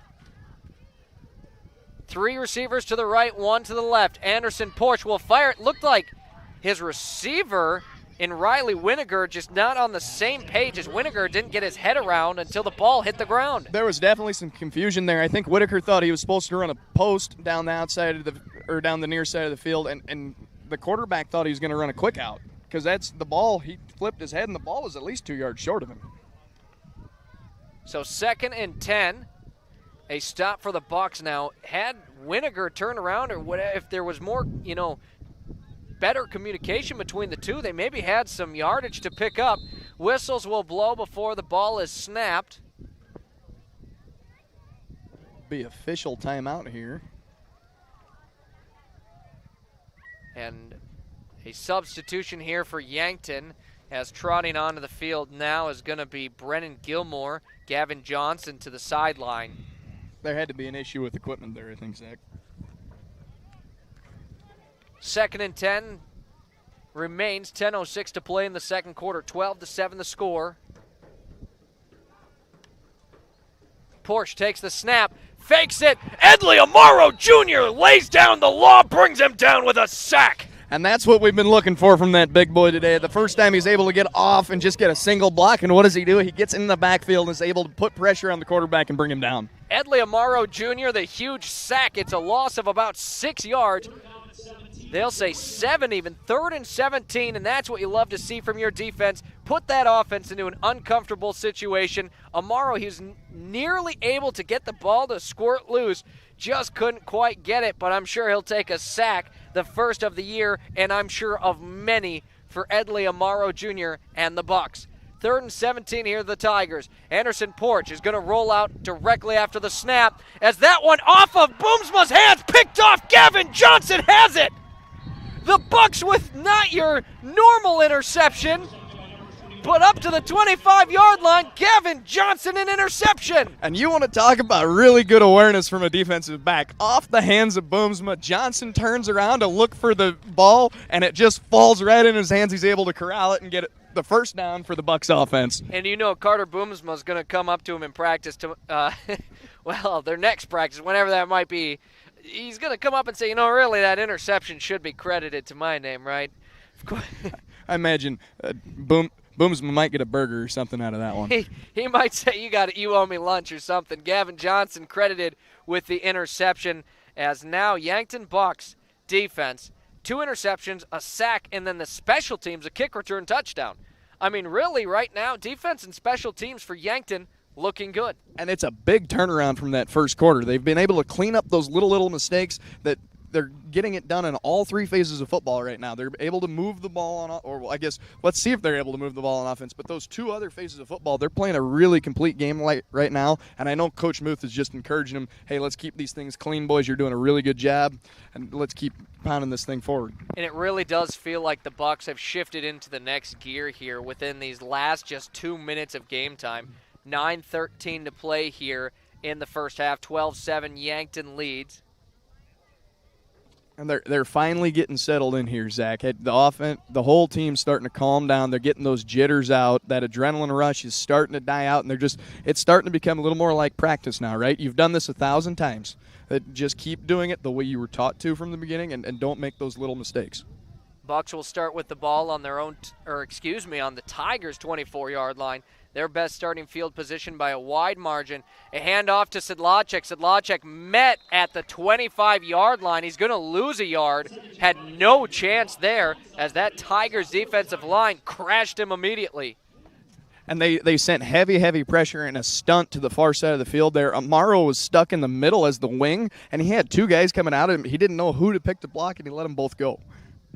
And sometimes that's just how it goes. You kind of hesitate, and it's a game of instant decisions as Sedlacek right back up the middle. He'll be stuffed right back up to the original line of scrimmage. It gets a yard. 3rd and 10 coming up. And you know Coach Brady Muth is standing on that sideline trying to figure out how to fix this. He is a big proponent of run the ball and a physical run game. And so far it just hasn't worked for the Bucs today. Sedlacek with 8 carries now already in today's game. Not surprised to see he's going to be kind of that lead bell running back as Bestie fires it across the middle. Had Eidsness, but looks like Eidsness was held a little bit by the defense. This one might be a first down for Yankton.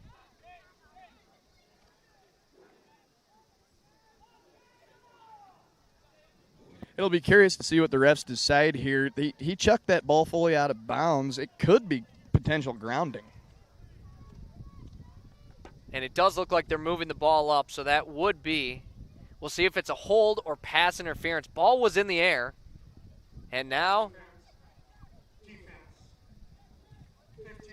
And it will be pass interference, a 15-yard penalty for the Tigers, and an automatic Bucs first down. And that's going to be on number 20, the linebacker for the Tigers, Oakley Anderson, the senior. As soon as the receiver broke off the line, he had a hold of that jersey and was able to hold him back and get the penalty thrown for the Bucs. And that's exactly. Eidsness was trying to kind of do a little bit of a spin move, just was unable to because he was held. Bestie now will roll out across the middle. Pass dropped there. Eidsness had an opportunity. Would have been touchdown Bucs. Instead, 2nd and 10.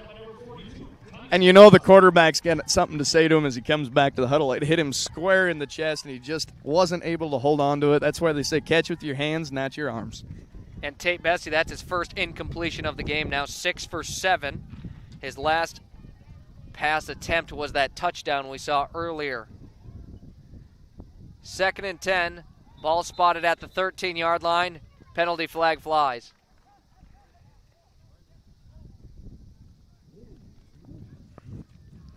They're going to get a false start on Edley Amaro there. The wing motioned across. He's supposed to stay set for at least a count. And as soon as he got set, that foot moved. They're going to call that every time on the motion man. So another 5-yard penalty on Yankton here. That's their 7th. Huron has 6. That's 13 first-half penalties in this game. 8 minutes to go in the second quarter. 2nd and 15. Bestie fires it outside. Had his man Eidsness, but led him just a little bit too much. Falls incomplete. 3rd and 15 on the way. It's a really good play design by the Bucs. It's just the quarterback and receiver weren't quite on the same page for timing, and that's something you're going to see quite a bit in week 1 in the passing game especially. It's just the timing being off just a touch, and that's going to lead to incompletions or, even worse, interceptions. 3rd and 15 here now. You feel like you got to try and get some yards if you want to go for it on 4th down. Bestie has a couple of receivers to his left, one to his right in an empty backfield, and now another flag on the play, and it looks like it's on Huron. That's going to be neutral zone infraction on the Tigers. They were the first ones to move, I think, because all the defensive players are holding their heads. And it is against Huron, a 5-yard penalty here. Now both teams with 7 apiece. And we're right back to where we started. Right back to where we started, exactly. So Yankton 3rd and 10 here, 8 to go in the first half of play. Bucks lead at 12-7, 3rd and 10. They've got the football, threatening scoring on these Tigers. Bestie trying to avoid pressure, a cross body throw. That one knocked in the air by the defender, falls incomplete. The Tigers, though, they saw that ball in the air, and they swarmed it. They're trying to do exactly what the Bucks had on the last possession, get that tip drill going. That was number 9 trying to get the pick, Landon Hulst, the senior, and you know what, great effort by him, just couldn't quite haul it in and get down with it. And so Kevin Ortiz has made his way onto the field here. Should he make it, we'll have the ever so usual score of 15 in the game. 12-7 Yankton leads. 15 would make this an 8-point game. Ortiz, the left-footed kicker. You don't see that frequently. Puts it up. This one right through the uprights. Gets 3. And it is 15-7. The Yankton Bucks lead this one in the first half. 7:51 to go. When we return, kickoff. Tigers will have the football on Classic Hits 106.3 in Yankton, streaming on YouTube. I knew I should have had those brakes checked at Graham Tire. It's all about safety. Tire mounting, balancing, wheel alignment, and shocks and struts and batteries, oil changes, and lube service. Graham Tire does these every day. And there's over an acre of tires. Graham Tire has them all, big and small. Tires for cars, trucks, campers, trailers, big rigs, and tracks. Honesty and integrity is a matter of pride since 1951. Graham Tire, Yankton. 15-7 your score on the Fox Stop of Yankton scoreboard. Yankton leading the Huron Tigers. 7:51 to play here in the first half of action.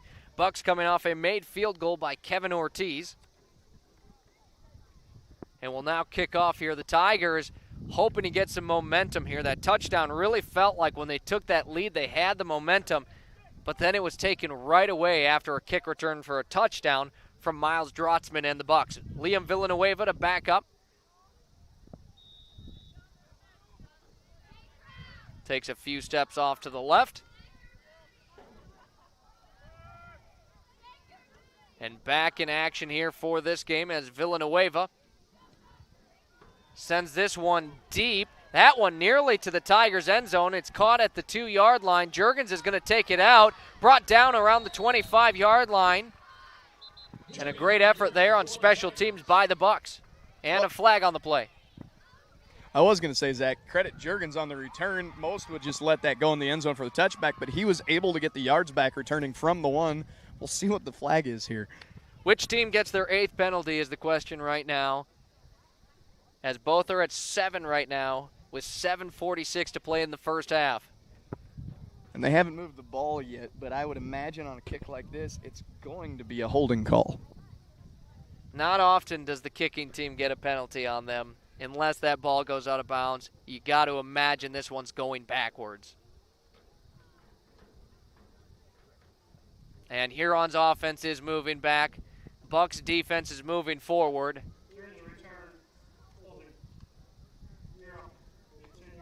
And it's a 10-yard hold, as well all holds are.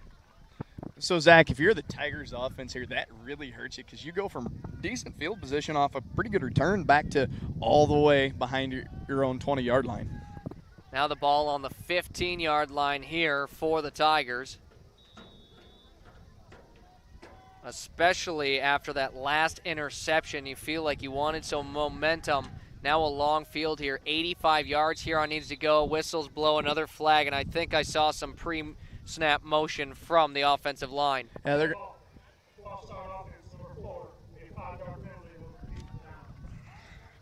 and that one hurts because now you're clear backed up in the shadow of your own goalposts. You've got to be able to get forward. And this Yankton Bucks defense, they're looking at this as an opportunity for them. They could get good field position out of this. Absolutely. It's 1st and 15. Tigers on their own 10-yard line. And I tell you what, 9 penalties on Huron right now in this game.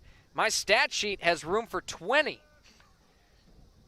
Tigers with it. Porsche takes the snap, drops back, picked off. Another interception for the Bucks. This time pulled in by Chase Platt, the linebacker. And the quarterback stared one man down the whole time. Platt was able to see where that quarterback's eyes were, just stepped in front of the ball, easy pick. What a play from that Bucks secondary.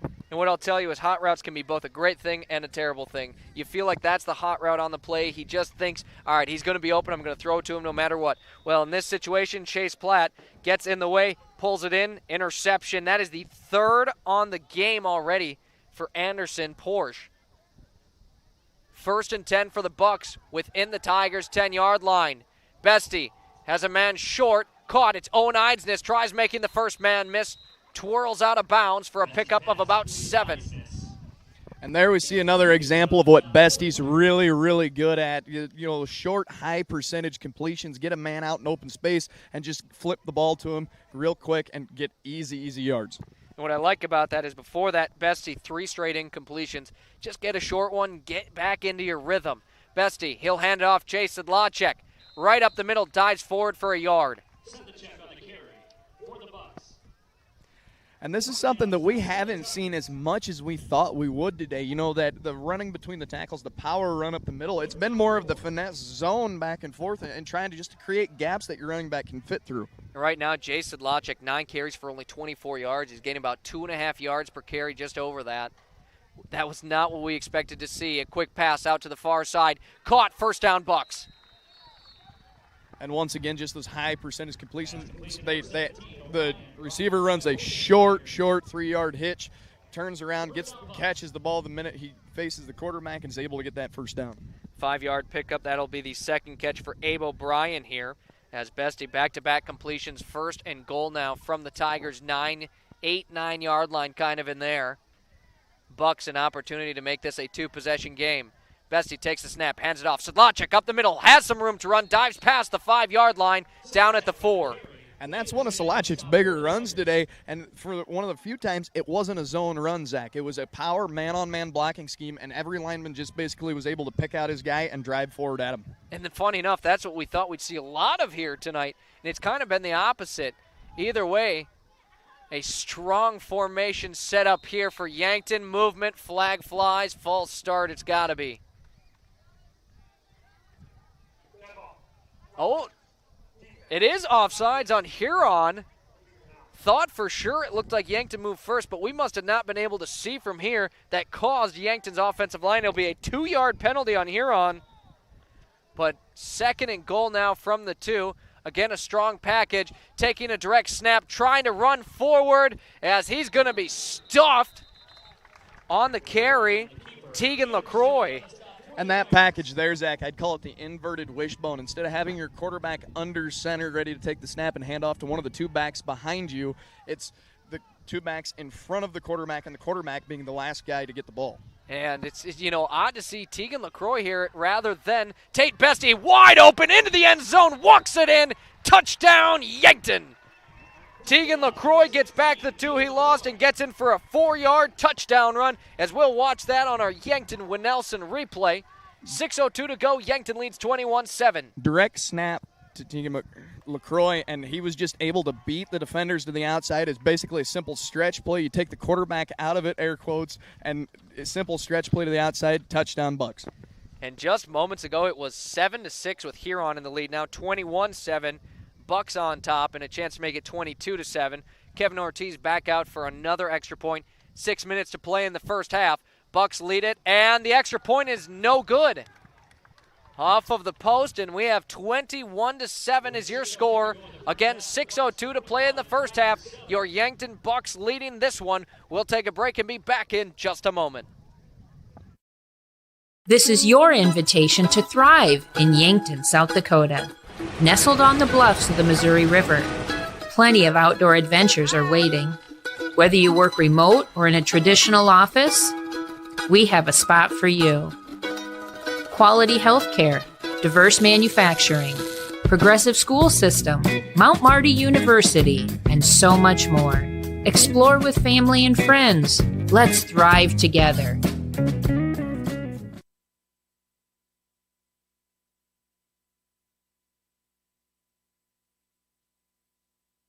21-7 your score. The Bucks lead the Huron Tigers.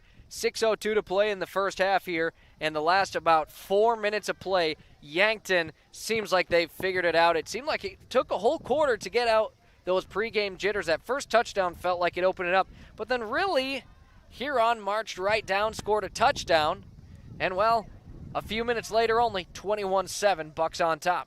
Well, and that's kind of the norm in week one. You expect to make a few mistakes here and there, but you really, if a team has the ability to clean it up by halftime, you don't have to worry too much. Villanueva, a nice booming kick, yet again. Juergens again within his own 10-yard line, makes a move, tries to cross the field, brought down at the 19. If he was able to get around, he had some room to run, but a great special teams effort for Yankton. The 19-yard line is the worst starting field position for Huron so far in this one. 5:55 now to play in the first half. Bucks on top, 21-7. And now is a big time, Zach, that Bucks defense to step up. You've got the 2-score lead.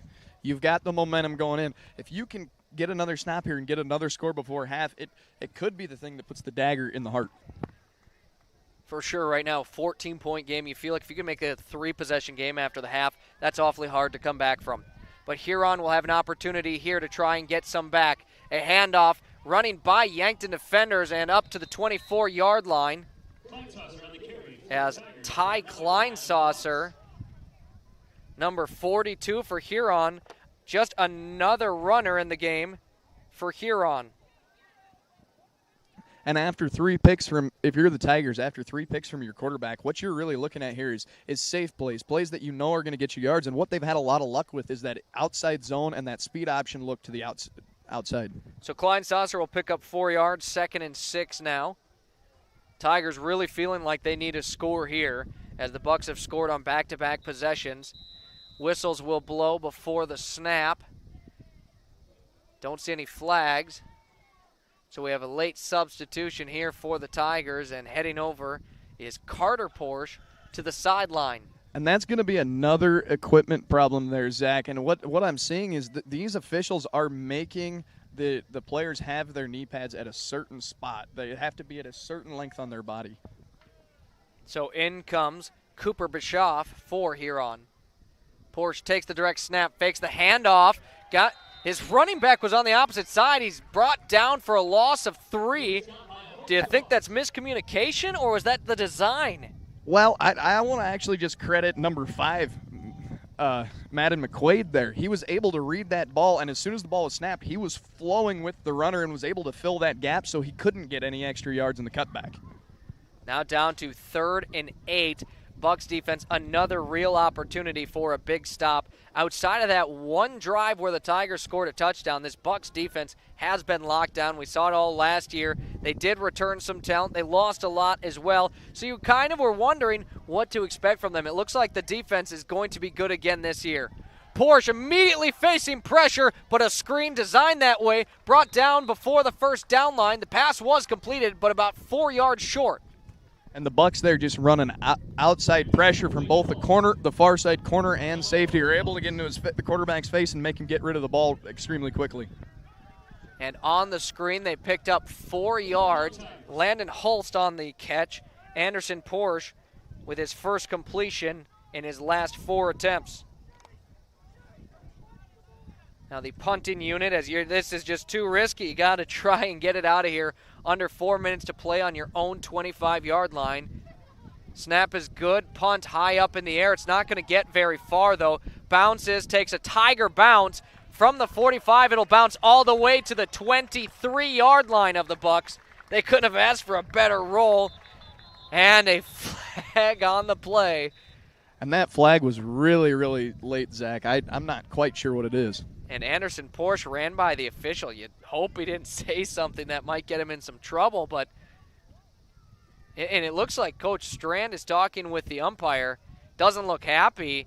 Is Yankton going to get better field position out of this? Not really sure. And it is. Unsportsmanlike conduct. I think he said something to the official there, Patrick. It must have been because he was the only player near the ref that threw the flag. So I would imagine Porsche said something the ref didn't like, and that's going to give extra yards to Yankton. I mean, if you're the Tigers coaching staff, that is the absolute one mistake you cannot make today is little mistakes that are your fault, that you can prevent. So the Bucks now with a 62-yard field, would have been a 77-yard field. Talk about a difference in starting field position from the 23 up to the 38. Bucks and Coach Muth have got to be happy with that. I mean, it's free yards is what it is. Tate Bestie takes the snap. He's got all day. Fires across his body. That one nearly picked off. A great defensive play from Carter Boomsma. And what? Hey, they have him listed as a defensive back on the depth chart. You know what? He just showed why. The instincts kicked in, and he was able to prevent that from being a pick six from that other team because he had no one. That defensive back had no one in front of him. So Cooper Bischoff, the linebacker, got both hands on it, but Carter Boomsma, that's a play that's not really going to show up on a stat sheet, but I tell you what, Coach Muth loved the effort. As you said, that just saved them points given up to the Tigers. That was going back the other way. 2nd and 10 here. Bestie on the option. He's going to keep it himself. Takes a cut in the middle. Crosses up to the 42-yard line. Picks up 4. And that's a really, really good gain after that incompletion. As Bestie just flows and flows. And you notice, Zach, they weren't moving very fast. Bestie was looking for his hole, looking for his opportunity. If it didn't show up, he was just going to get rid of it to the outside. 3rd down. They need about 7 yards. Bestie fires over to the far side, caught, and Abel Bryan lowers his shoulder for the first down. Credit that one to Abel Bryan. He's able to just run through that defender trying to make the tackle, and the defender had a good form tackle stance on him. And this is another thing we've seen from Bestie most of the game, those short, high percentage completions that just get easy yards and just allow you to move down the field. What a play. Abel Bryan, he already had the first down. He just wanted to get some contact. 1st and 10. Bestie with all day off the fingertips of Cale Haselhorst falls incomplete. And there I don't think Bestie just wasn't patient enough. He didn't let that play develop. They had a crossing route on the far side, and the near side slot receiver is supposed to take that safety to the far side of the field, and that far side receiver is supposed to be man open. He just didn't give enough time to develop. 2nd and 10 with the ball on the Tigers' 49-yard line. A dump off Sedlacek with some grass to run. Makes the first man miss. Sets the edge up to the 41-yard line. Just short of a first down, but certainly makes 3rd down a lot more manageable on the 8-yard pickup. That's a good run by Sedlacek. He's just able to get to outside. Good protection from number 66 on the offensive line for the Bucks and gets a good hook block. Opens up free yards for the running back. 3rd and 3 here. Bestie takes the snap, fakes it on the option. A great decision. Has some room to run. He's brought down at the 34-yard line. It's a really good run by Bestie. He just followed his blocks there. He wasn't in any hurry and was just able to keep it slow and go through. But there is a flag on the play, Zach. Well, you know, every time I look, I feel like every time I go down to put in some stats on my sheet here, I look up and I see some laundry on the field, and that seems to be the case here. We'll see if this one's coming back. Huron's defense kind of staying put to where they brought down Bestie, but got to give Bestie credit there. A great read on that option. Faked it back. He saw I got my guy blocking it. And it will go against Yankton. Patrick, I didn't hear the call. I didn't either, Zach. Face mask is what they call it. Face mask would be the call against them, and that one hurts if you're on offense. They still have him set up 3rd and short here. Essentially, yeah, negates the play.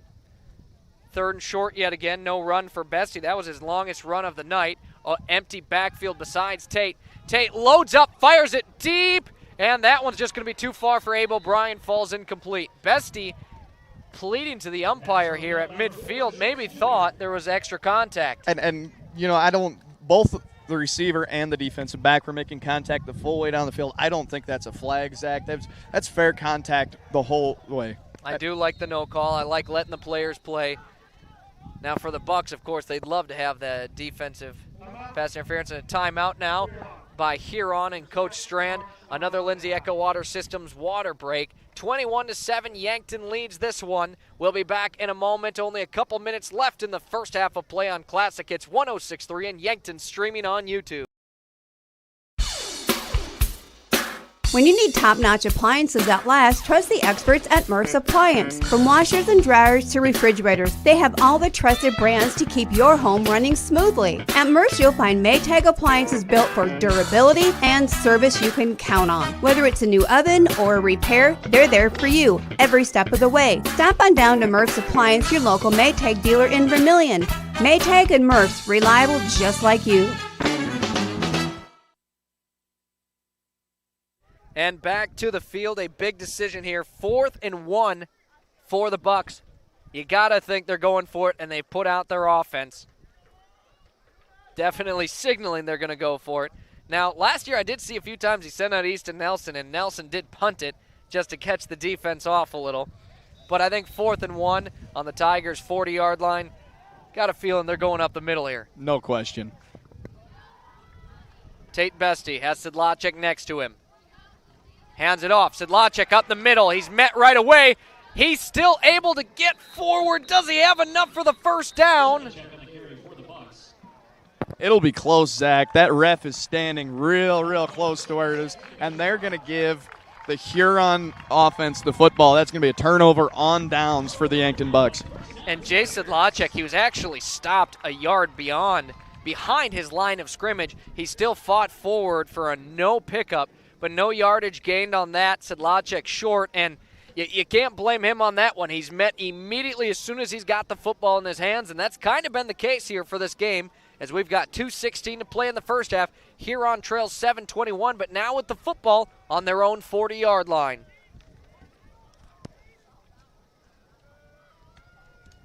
Taking the snap, Anderson Porsche, a handoff up the middle, trying to bring it outside. Yankton, Bucks swarming, and Hulse stays on his feet. He's somehow still going, crosses midfield. He's got a pickup of 13. And what an effort by Hulse. He broke 3 tackles on that run. He got hit immediately when he got the ball behind the line of scrimmage. He got hit by the defensive end to the near side, and then he got hit again by the linebacker to the near side and was able to break all 3 before stumbling out of bounds for a big gain. And he looked like he was falling to the ground, so the Bucks kind of gave up on it. He stays on his feet, and at that point, everyone's kind of given up on the play, so he just outruns everybody, picks up 14 yards, 1st and 10. Huron is moving the football. Porsche drops back to pass, loads it up, big time, it's deep. Incomplete. Now, the nearest receiver was a defender in Tegan LaCroix. Flag flies again. Late again, and you wonder, did Porsche say something? And they're signaling it at the defense for the Bucks. I think it's going to go against Yankton again. Someone must have said something, and it looks like it's got to be, because these are after the play is already over. And Edley Amaro Jr. picks up the taunting penalty, 15 yards.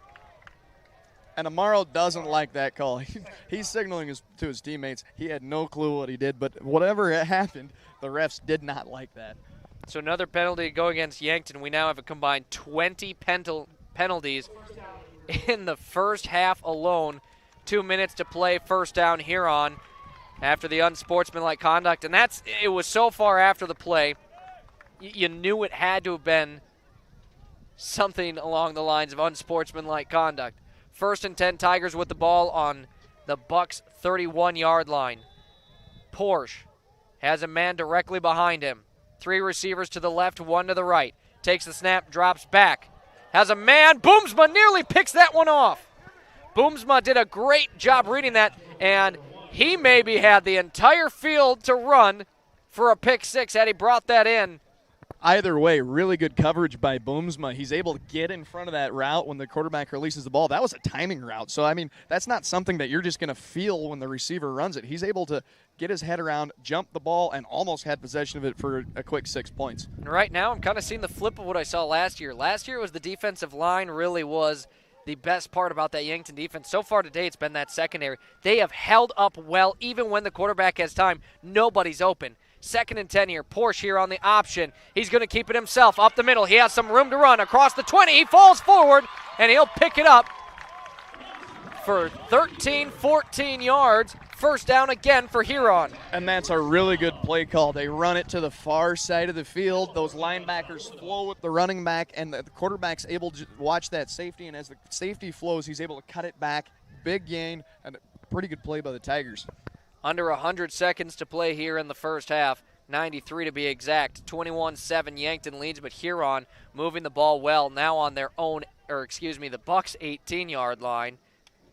Could score before the half. Whistles will blow. Flag will fly. What's new here?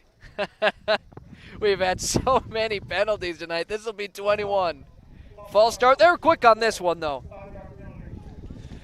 And we talked about before the game about consistency, right, Zach?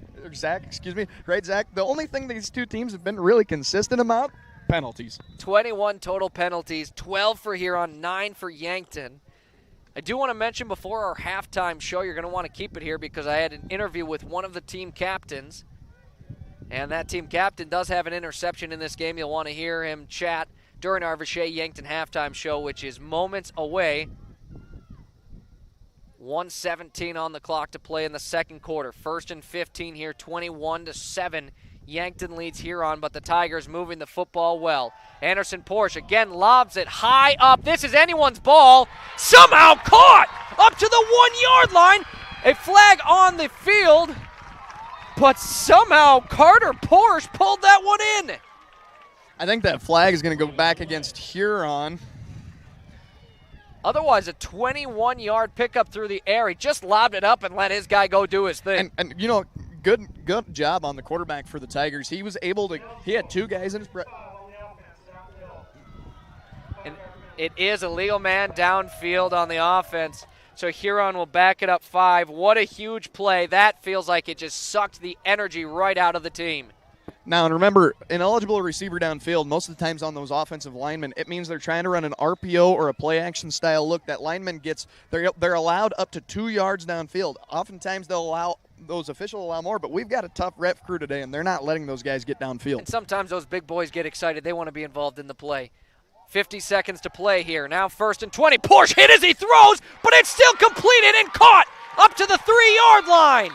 What a throw by Porsche. He got smoked by Edley Amaro as he let go of that ball. And you're not going to find a better throw under pressure at any level of football. My, oh my, what a play. Anderson Porsche, a 25-yard completion to make it 1st and goal. That one, an impressive play as Anderson Porsche got lit up. But the Bucks defense, well, they might have laid the law on Porsche, but it's 1st and goal here for the Tigers. Under 30 seconds to play, 1st and goal. Tigers take the snap. Anderson Porsche wants to run it in himself, breaks the first tackle and pushes it in. Anderson Porsche, a 3-yard touchdown run. His second touchdown with his legs on the game. 21-13, Hurons made this a ball game. And Porsche just put the throttle down and hit the edge. He wasn't let anybody stop him. He was all gas, no brakes for the touchdown for the Tigers. And, you know, that's now if you're Bucks defense, you got to start talking about that contain on the edge, on keeping him boxed inside. So they look like they'll line it up for the extra point, would make it a 7 game. 20 seconds to go in the first half, and things are heating up. 21-13 right now. The extra point here. Ball is snapped. A high snap. Good hold, and it's good from Mr. Min to make it 21-14. Bucks lead by a touchdown. 20 seconds to play in the first half. Imagine working for a successful global business with customers in 140 countries. That's Vichay Intertechnology, a Fortune 1000 maker of electronic componentry. Now imagine a company of that size with that kind of stability and a caring family-like environment. Learn more about what you can do at Vichay by visiting VichayCareers.com. Vichay is an equal opportunity employer. Vichay, the DNA of tech.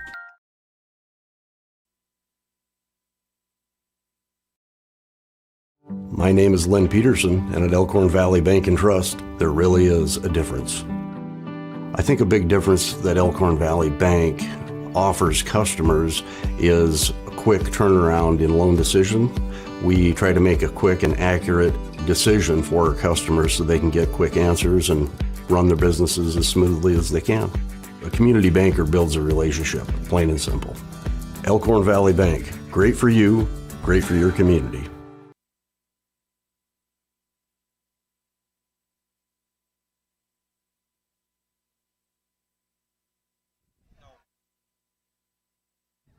Right before the half, the Tigers pushed it in for a touchdown. 21-14 your score right now. It is a good one in Huron. 20 seconds to play in the first half now. Huron did get the ball first, so Yankton will get the ball to start the second half. They've got 2 timeouts. They've got a quick offense. We'll see. 20 seconds, though, isn't much. Here's the kickoff, and it's short. That might change the mind of Yankton. They pick it up at their 27. Big man's going to bring it and rumble it up to the 39. Talon Kenny, the senior, you just know that is going to be the highlight of the game for him. He got the ball in his hands, and he got to lower his shoulder. And he's high-fiving all his teammates. He's really, really excited about that one. On the kickoff, the kicker just got a hold of the tee more than the ball, I think, because the tee went just as far as the ball on the kickoff. And you wonder if he hit the ground just before, and it looked more like a squib. But now at the 39-yard line, you're thinking, hey, one deep shot and maybe a long field goal. Tate Bestie, he's going to throw it. Has a man open. Caught Hazelhorst. Hazelhorst up to the 50-yard line. A 12-yard pickup for the Bucks. Muth calls a timeout immediately. And this is 7 seconds left to go. They're going to move fast. They're going to try to get something out of this drive. You think a 12-yard pickup, it's going to be a real long field goal, but you might be able to just try to lob it up into the air. That is the second used timeout by Yankton. They've got one left. You've got time for about one more play, you think. If it's a long play, only one play. If you can make it a quick play, get a few more yards, call a timeout right away, and try to get one final throw. Well, and Zach, Coach Muth called the timeout, tried to get the right play in there, and there's still 36 seconds left on the clock. He's already got his offense out there. He just wanted to make sure everybody's on the same page. I think he's just trying to get them down the field the most efficient way possible. I mean, no one ever said you had to use every second of the timeout, and we're already down, and the offense is waiting for a call.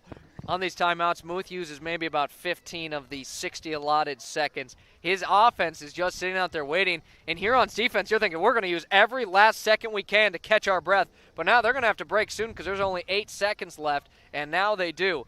Ball is at about the 49-yard line. That was Cale Hazelhorst's first catch of the game, but he has an interception. He's played fantastic in the secondary for Yankton. He's part of the reason that secondary's played so well. 7 seconds here. We'll see how the Bucks handle this.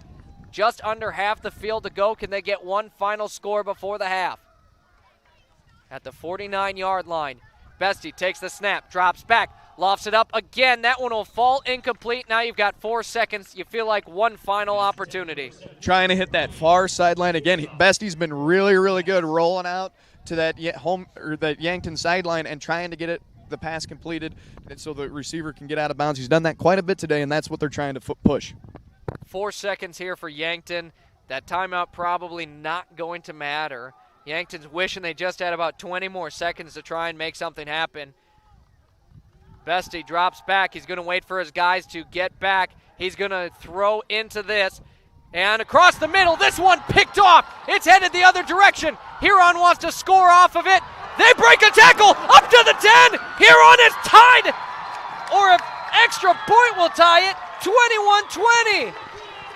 That's the linebacker, Landon Hulse, the senior. I'm not quite sure why Bestie decided he had to roll out there. He had plenty of time, plenty of protection. He just got really nervous, got unsettled feet in that pocket, rolled out, threw it straight to the defender. That's good play by Huron, and if you're Bestie, you're really wanting that one back. So as time runs out, Huron takes it all the way back for a touchdown. 21-20. Huron has made this a 1-point game. We're going to have an interesting halftime here. And the kick is up. It's good. We have got a tie ball game. Patrick, if you would have told me we'd have a tie ball game with 4 seconds left right there, I would have said you're crazy. You know what? I would agree with you, Zach. This is the exact opposite of what we saw last year. We expect Yankton coming in this game to be the more physical team, be able to run the ball between the tackles up the middle. We were expecting maybe something like 12, 13, 14, 15 rushes up that middle between the tackles, and we haven't seen that today. It's been really high percentage completions, and so far Huron's been the more physical team. They've been the one that's been able to run the ball in between the tackles and even on the outside. I mean, they're really doing a good job with that speed option set and getting the ball outside of their playmakers, and like we just saw, the big one at the end there where the defense gets the big momentum killer for the Bucks. And exactly, momentum killer is the perfect word for that. Luckily for Yankton, they do get the ball to start the second half here. But we're going to have halftime stats. We'll have the adjustments needing to be made beyond the game. It's all coming up on the Vichay Yankton Halftime Show here on Classic Hits 106.3 and Yankton streaming on YouTube. Welcome to the Vichay Yankton Halftime Show. Vichay Yankton, building the DNA of tech. All the stats, game trends, and everything Yankton Bucks football now.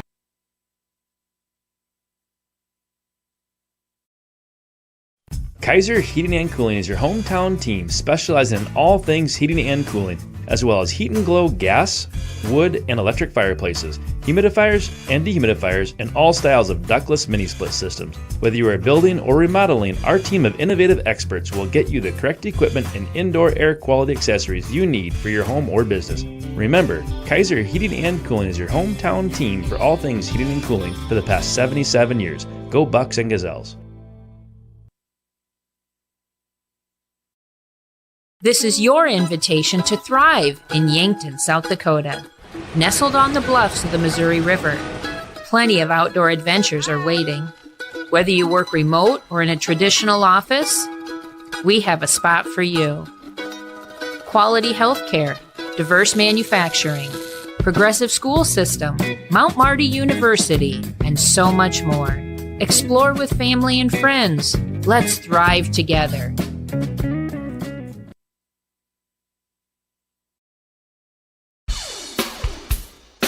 When you need top-notch appliances that last, trust the experts at Murph's Appliance. From washers and dryers to refrigerators, they have all the trusted brands to keep your home running smoothly. At Murph's, you'll find Maytag appliances built for durability and service you can count on. Whether it's a new oven or a repair, they're there for you every step of the way. Stop on down to Murph's Appliance, your local Maytag dealer in Vermilion. Maytag and Murph's, reliable just like you.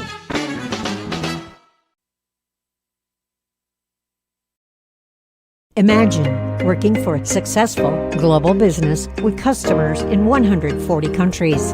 That's Vichay Intertechnology, a Fortune 1000 maker of electronic componentry.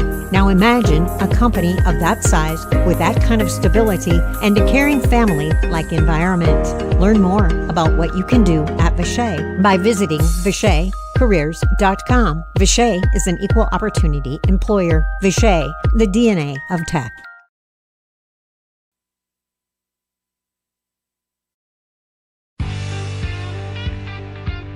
There's a whole new world out there. It's called the off-road, and it's waiting to be explored in a Polaris. So gear up to make every moment count with the Polaris off-road vehicle. The new Polaris models are now available at Stockman's Motorsports in Yankton. No matter the weather, get ready to tackle all the trails. With machines like these, your world just gets bigger. Stop in at Stockman's Motorsports today to learn more about the epic new Polaris off-road lineup.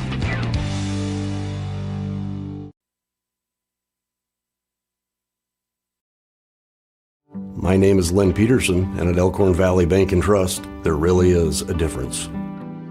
I think a big difference that Elkhorn Valley Bank offers customers is a quick turnaround in loan decision. We try to make a quick and accurate decision for our customers so they can get quick answers and run their businesses as smoothly as they can. A community banker builds a relationship, plain and simple. Elkhorn Valley Bank, great for you, great for your community.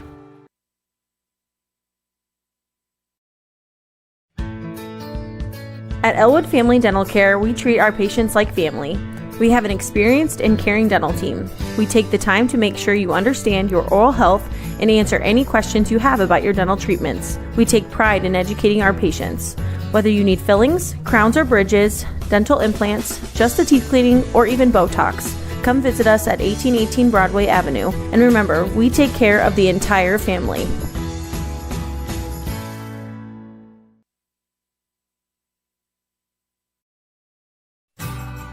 Doctors Lane, Reed, and Cole Swatsky make up the SWAT Chiropractic team. Check out their new location at 2000 Summit Street, Yankton, South Dakota. At SWAT Chiropractic and Rehab, they'll treat your neck and back pain, headaches and migraines, plantar fasciitis, sciatica, sports injuries, elbow, knee, rotator cuff, nerve injuries, and more. SWAT Chiropractic, specialized wellness and therapy. Let them get you ready for wherever life leads you.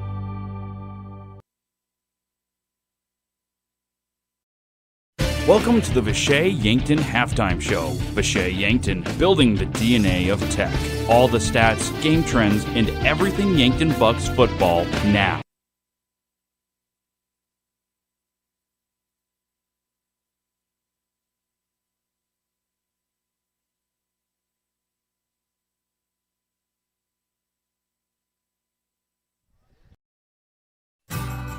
Doctors Lane, Reed, and Cole Swatsky make up the SWAT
Chiropractic team.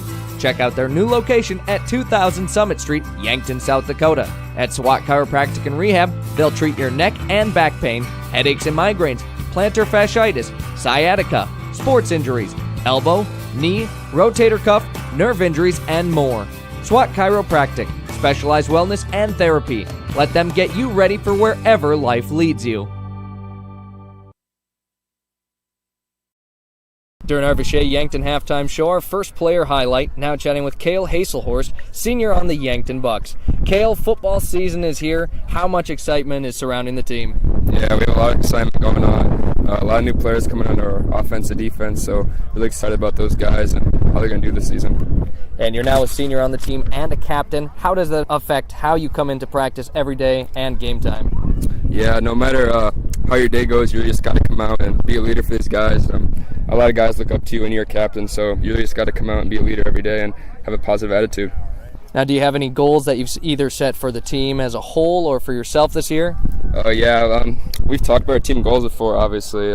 Make the championship, obviously, and get a championship, but really just building friendships and having a good time out here, and ESD championship also. And I know you had a lot of interceptions last year. Tell me about what's going through your head when you see the ball coming your way.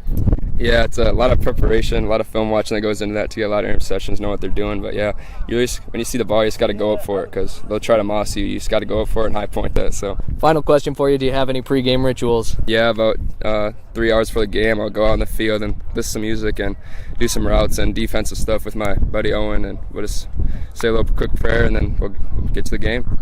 And I got to ask, since you mentioned music, what are the go-to artists? I think Drake and Lil Wayne. Well, Cale, thanks for the chat. I'm sure we'll see plenty of big plays from you this season. Good luck and go Bucks. Yes, sir. Thank you. Slumberland Furniture at 2401 Broadway in Yankton, home of Kirkland Furniture Group's, bedroom groups by Laguna, and dining sets by Tower and Catadel. They're also the only place to offer furniture by Flex Steel and the biggest selection of Lazy Boy in the area. The Mattress Gallery is full of the best brand name mattresses in the business, including the all-new Tempur-Pedic Active Breeze personalized climate-controlled mattress. Slumberland Furniture, dining, bedroom sets, and mattresses in Yankton. Back on our Vichet Yankton halftime show, 21-21 your score, about 2.5 minutes left of the half before we enter our third quarter. Bucks will receive the second half kickoff.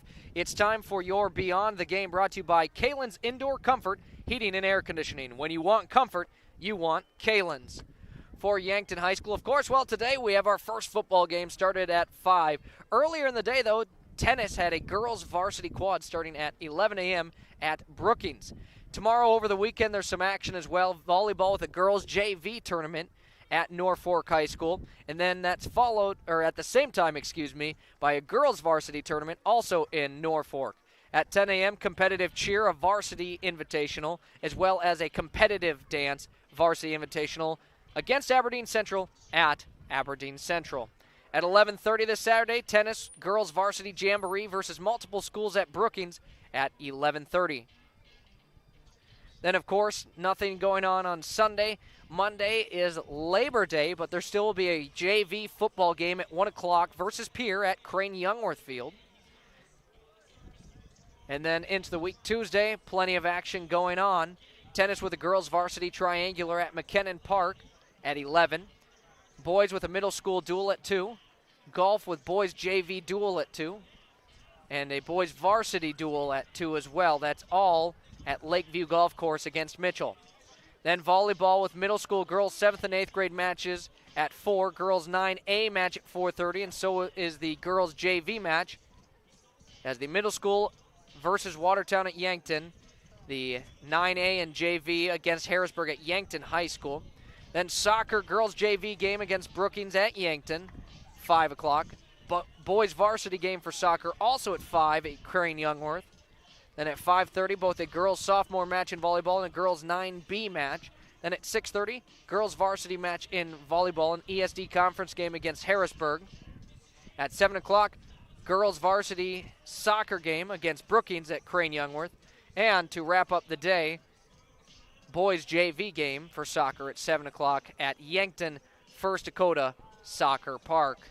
We're just moments away here from the second half. We'll take our final break here and be back for the third quarter kickoff on Classic Hits 106.3 in Yankton, streaming on YouTube.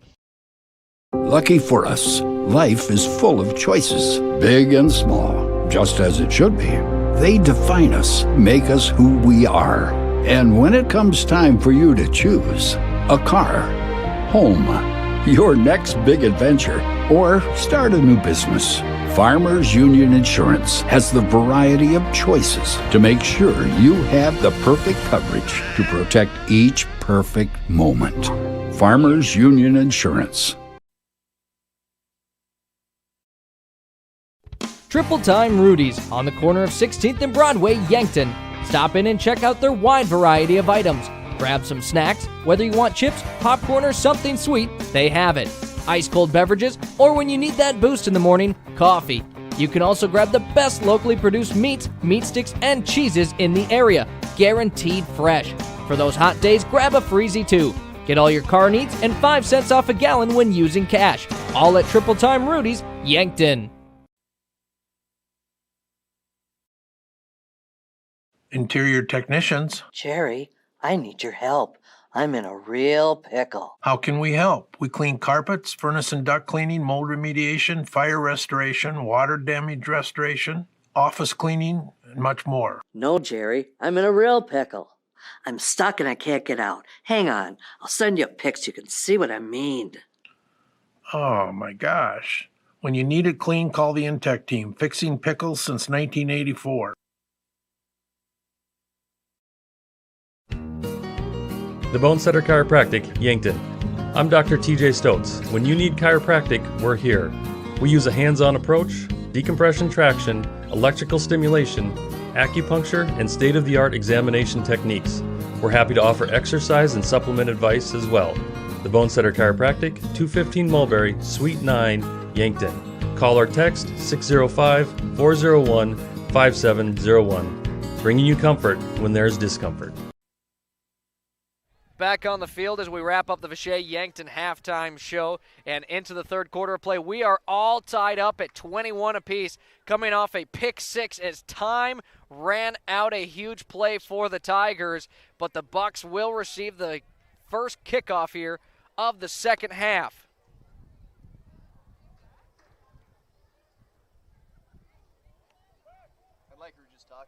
That pick six, that was a big play, like we were just talking before the halftime break. And now it's pretty much back to the start of the game. 21-21, we're all tied up, and we got another half of football. We got an onside kick here. Ball is still on the ground, and it looks like Yankton maybe dropped on it, but a little panic there. And that'd be O'Connor on the return. He had a few tackles on the kickoff team earlier in the first half, and you know what? It kind of been the highlight of our special teams tonight. So, what a play to come out, a gutsy play in the second half, the onside kick. He watched the Saints in the Super Bowl back in the day, apparently, Coach Strand did. Now the Bucks with great starting field position. Bestie takes the snap, hands it off Sedlacek. Sedlacek comes down to a knee at about the 45-yard line. He'll pick up 3 yards.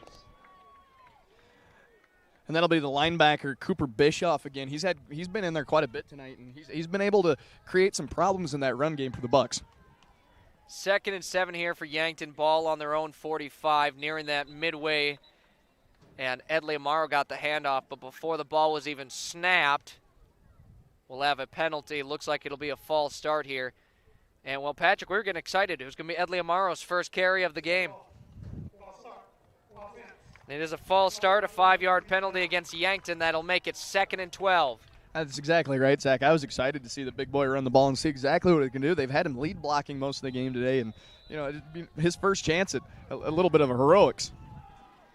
So 2nd and a long 11, short 12. They'll hand it off again. Sedlacek up the middle, falls forward again to the 45, right where he brought it last time.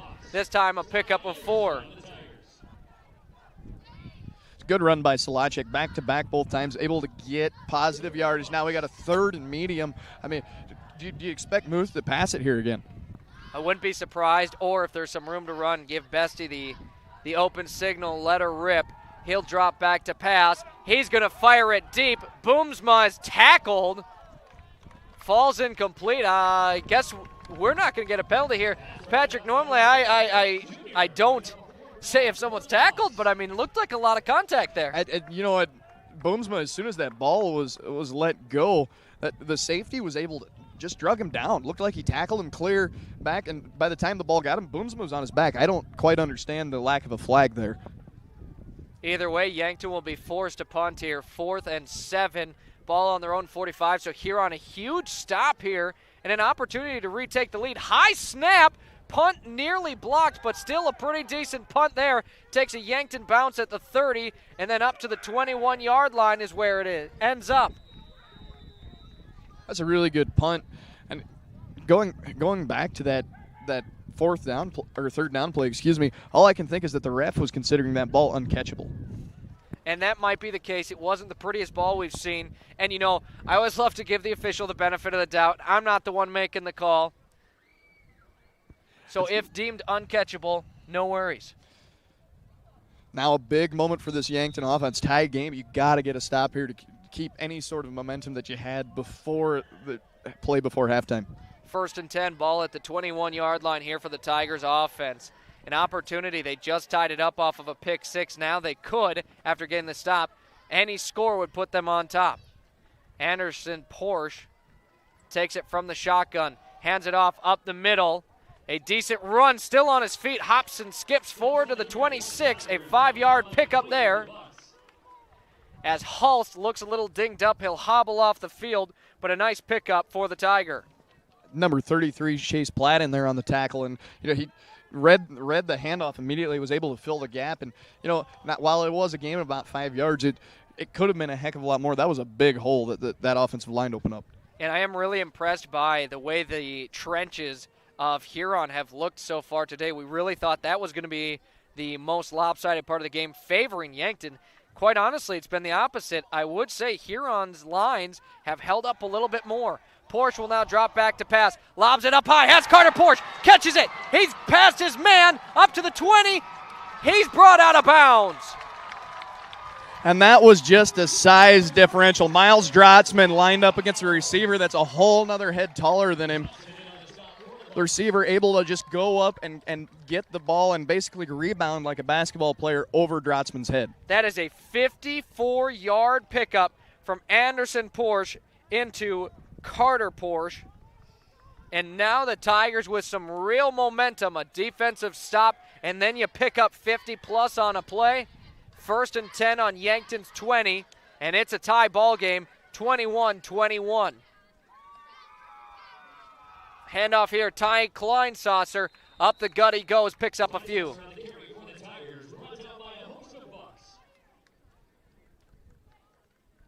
The Tigers taking their time here. Perfectly willing to slow down, chew a little more clock, keep that ball out of the hands of Yankton's offense. Patrick, we had mentioned when we were talking to each other, that first half, the first half was over an hour and a half long.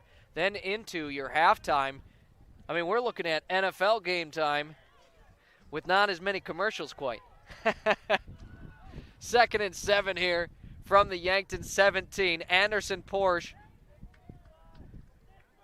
Behind him stands Oakley Anderson. Anderson will get his name called, brought down behind the line of scrimmage. Edley Amaro, a great play. The minute that ball was snapped, Amaro was already used his speed, got around that tackle, and just basically used his speed to get around the outside, was untouched the whole way and able to get the tackle for loss. And that is a huge play on defense there for the Bucks. 3rd and 9, it'll make it. Ball on the 19-yard line. 8:46 to go here in the third quarter, still tied up at 21 apiece. If you're tuned in on Classic Hits 106.3 and you'd like to watch the action live, can head to YouTube, Yankton Streaming, or head to our Facebook page, Classic Hits 106.3. We shared the link. Anderson Porsche will take the snap. He'll roll out. He's going to keep it himself. Nearing the first down line, looks like he's got enough. And a big change. We saw that same play in the first half where Porsche just slow rolled out to the far side of the field. And in the first half, he ran out of bounds. This time he decided, I got a lane. I'm going to take the ball and run up the field and pick up the first down. He needed 9. Looks like he got exactly 9. It'll be 1st and goal on Yankton's 10. This is a huge set here for both sides.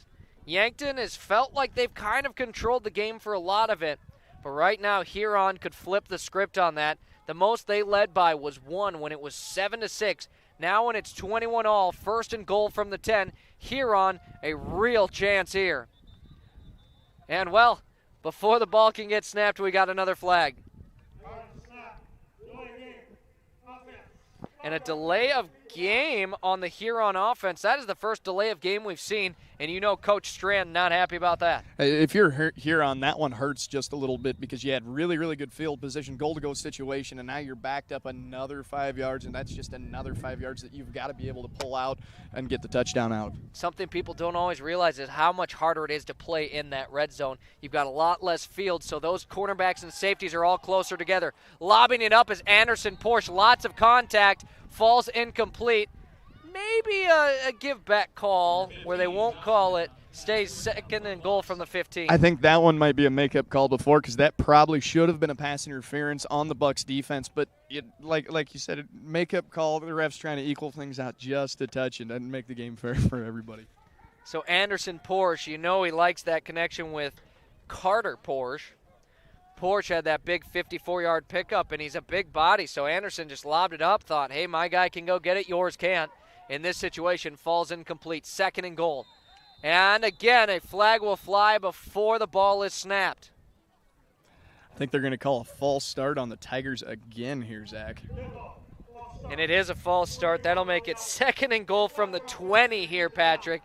A negative play is going to have them almost knocked out of field goal position. And if you're here on that one, I mean, that one really hurts because, like we had before, you had really good field position coming into this drive after the big pass play, and now you're backed up second and forever, second and 20. There's not many calls on your play sheet for that specific situation. A quick slant up the middle to pick up 7. Don't be surprised to see something along those lines. Porsche will back up a quick pass. Juergens has it caught. He's going to run forward. He'll pick up a good 7-8 yards. Before he's brought down near the Yankton 12-yard line. And a player down here for Huron as well. Hopefully he's all right. And swing screen to the outside, easy play, easy yardage. Get a couple blockers out in front of one of your better athletes and try to pick up as many yards as you possibly can going into that third down. Now player down on the field. We'll take a quick break. We'll be back in a moment. When we return, it's all tied up, 21 apiece with just over 8 to play in the third quarter. Starting the first bank in South Dakota was the easy part, earning the confidence of local farmers, helping families account for their dreams, and securing the future for countless businesses took us a little longer. We owe it to the hard workers, big dreamers, and forward thinkers out there. Thank you for making South Dakota a great place to call home.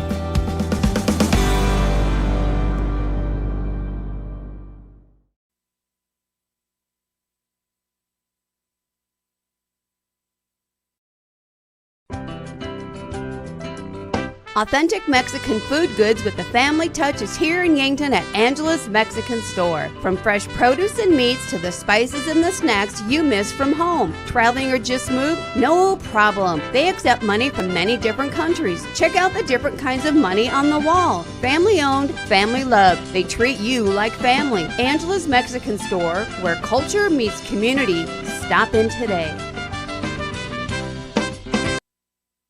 And back here at the field, third and goal from the 12-yard line. Madden McQuaid and Landon Hulst both hurt. Player on each side. Both were able to get to the sidelines, which is a good sign. Hulst very slow moving, though. Won't be surprised if we don't see him the rest of the game, but did just see him jogging a little bit on the sideline. Anderson Porsche, a quick dart. That one dropped. Carter Porsche had it for the touchdown. Drops it, fourth and goal. Trying to hit Carter Porsche there and wide open touchdown. You know Porsche wants that one back bad. It hit him square in the gut, and like we discussed earlier in the game, catch both your hands, not your arms. And really, I mean, he's able to go up over, but that one, it just can't quite pull it in. Fourth and goal, and now from the 12-yard line, you've got to throw out the field goal unit to try and take the lead. As Mr. Min a chance here to make it 24-21.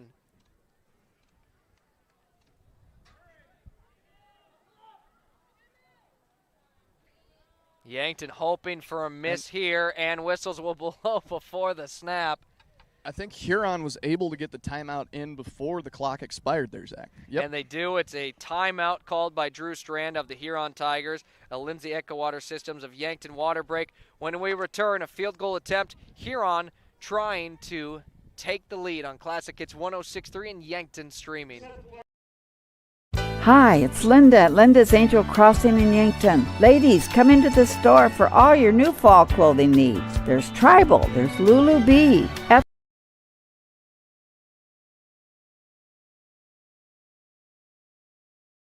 and Southern Lady.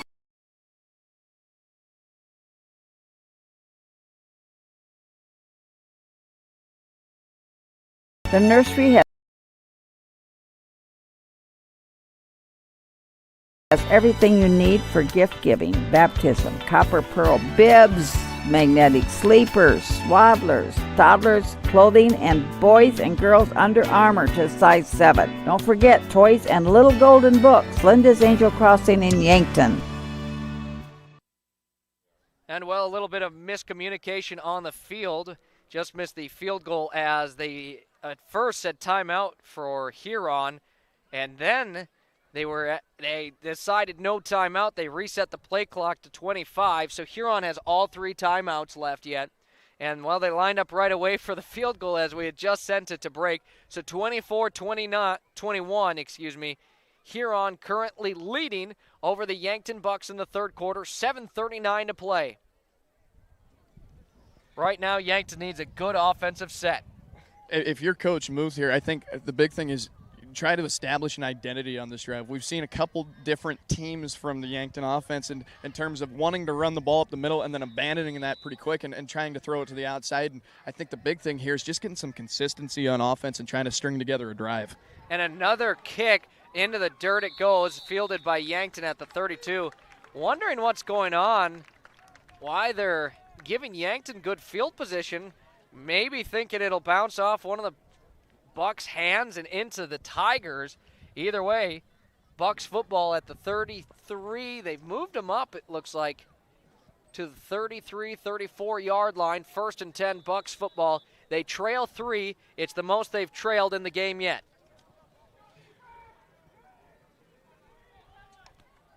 Tate Bestie claps his hands, and the hard count draws a flag. I believe it's on Huron.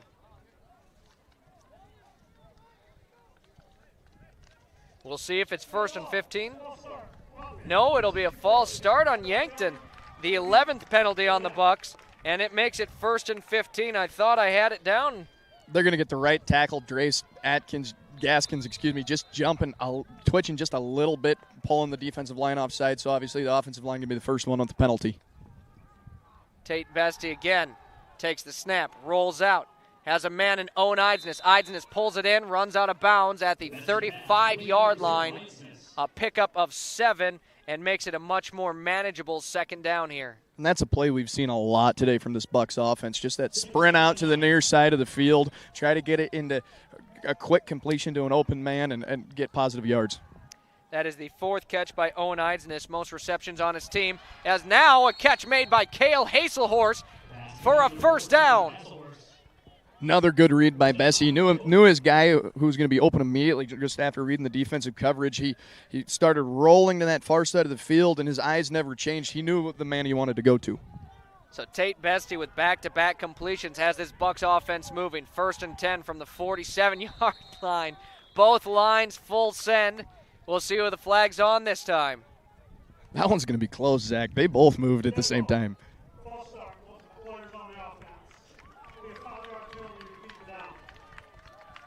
Confusion by the defense, the Tigers coaching staff trying to get an audible in, and I think all the commotion made the offensive line for the Bucks excited, and multiple of them moved.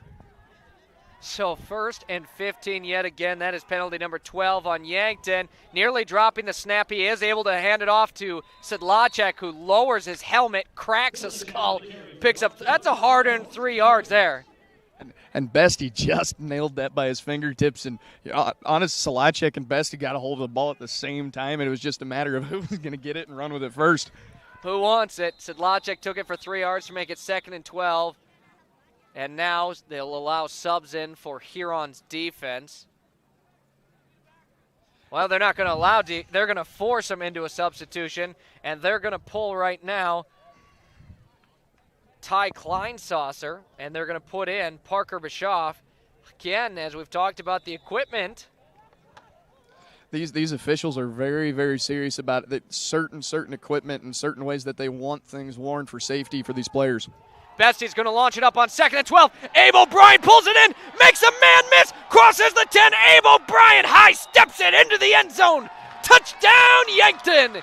He's going to get taunting, but at this point, I don't think he cares. A 55-yard connection from Tate Bestie to Abe O'Brien. And Brian had his heels above his waistline as he high-stepped in that end zone. Ball held out straight in front of him. There's no way the officials weren't going to call that in high school football. Unfortunately, this isn't the NFL. There it is.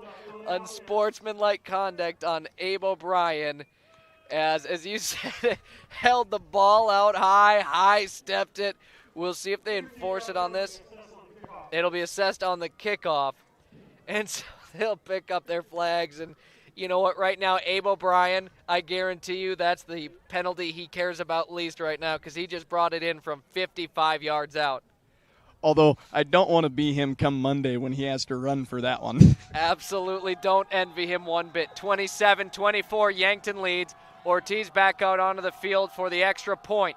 Kick is up, and he pushed it. It's no good.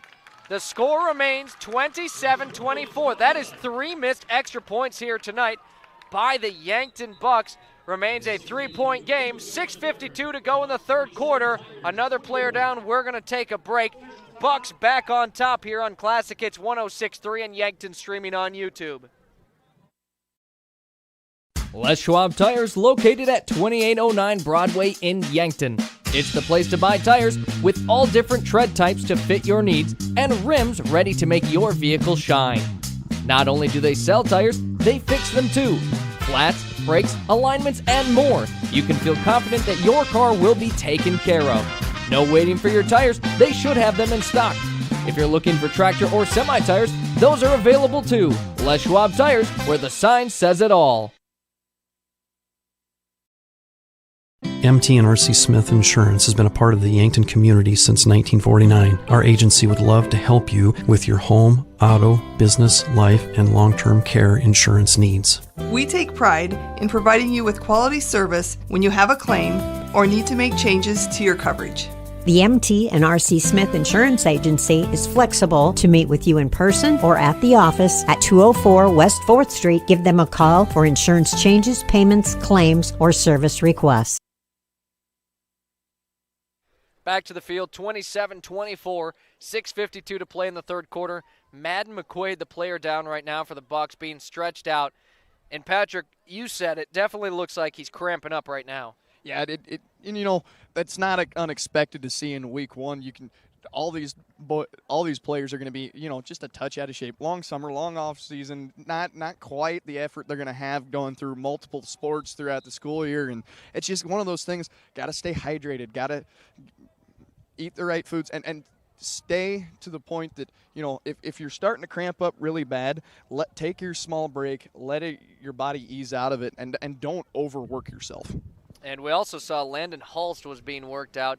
Landon Hulst looks like he's going to be back on the field. Did not expect to see that for Huron with how gingerly he was walking off the field. For sure thought he was going to be out for an extended period of time.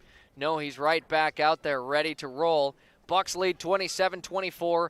6:52 to go here in the third quarter after a 55-yard touchdown pass from Tate Bestie to Abe O'Brien. Abe O'Brien has had a great day so far. That's his 4th catch. Before that, had 3 catches for 21 yards. Now it's 76 yards and a 15-yard penalty on top of it. Villanueva to kick things off here. Boots it. Doesn't get the distance that he's been getting. Picked up around the 24-yard line as Juergens gets it. And he'll be stopped around the 35, but spins out of a tackle up to the 39 A nice return there by Juergens, a good starting field position for Huron, who trails 3. And what an effort by Juergens. He got wrapped up initially, but able to break that, pick up 5 more yards before getting brought down, and that's the kind of effort you want to see from your return man. So 1st and 10 from Tigers' 39-yard line. This is when Yankton's defense needs to step up right now. You lead 3, Huron's trailing 3. They're thinking, okay, feel like a get-back year after last year, 60-0 your score. So, Huron definitely a little chip on their shoulder, and we've seen that. They've played more aggressive. They've looked for that contact. 1st and 10 here. Porsche takes the snap. He's going to fire it right away. Up the middle, falls incomplete. And just threw it ahead of his man. He was looking for number 18. Pass intended for number 18, Riley Whitaker. That's Whitaker. And slant route, trying to get that easy completion going, and just barely missed him ahead. Right now, Riley Whitaker and Carter Porsche have definitely been the 2 main targets for Anderson.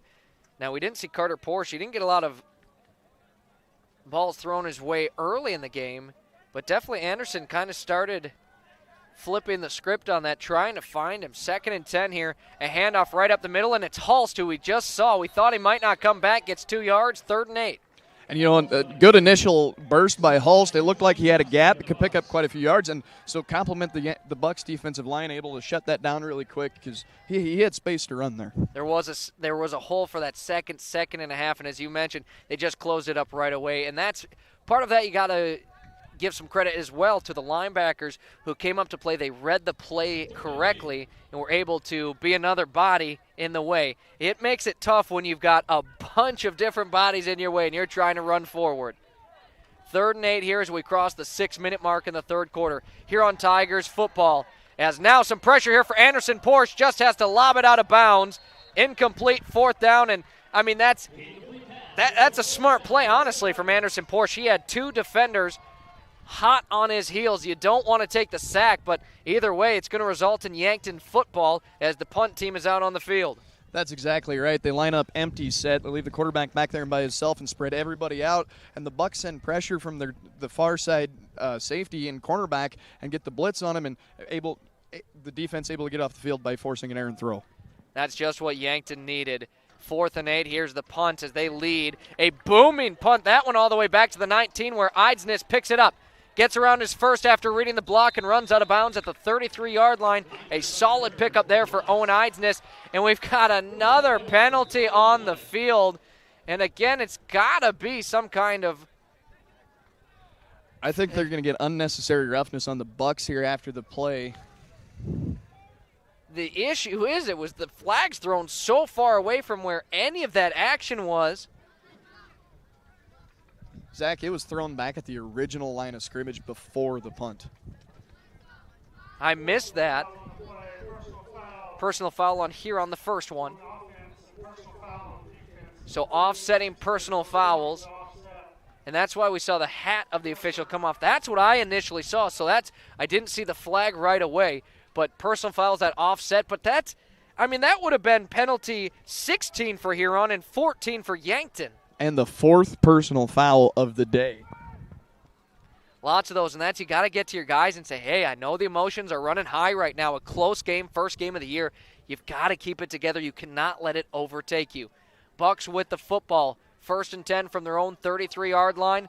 After a 55-yard touchdown pass, their offense back out on the field, looking to make this a 2-score game. Bestia Sedlacek to his right side. Takes the snap, the option. He's going to keep it himself. A nice option. Crosses the 40 up to the 44-yard line. Looks like he has just enough for a first down. And that's a good run by Best. He fakes the pitch and makes the guy just hesitate a slight second, able to hit that gap and get a burst of speed and pick up a first down. That is the first carry we've seen for Tate Bestie here in this second half.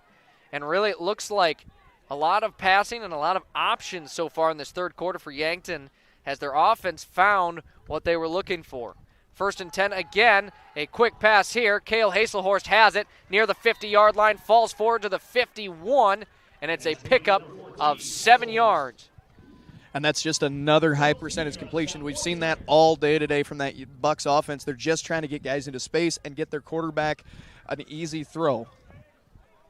2nd and 3 right now, 5:17 to go in the 3rd. 27-24, Yankton leads Huron. Again, if you're tuned in on Classic Hits 106.3 and like to watch, Yankton streaming on YouTube. Bestie on a keeper. Looked like he maybe crossed the line of scrimmage. Flips it out. Sedlacek trucks forward to the Tigers' 35.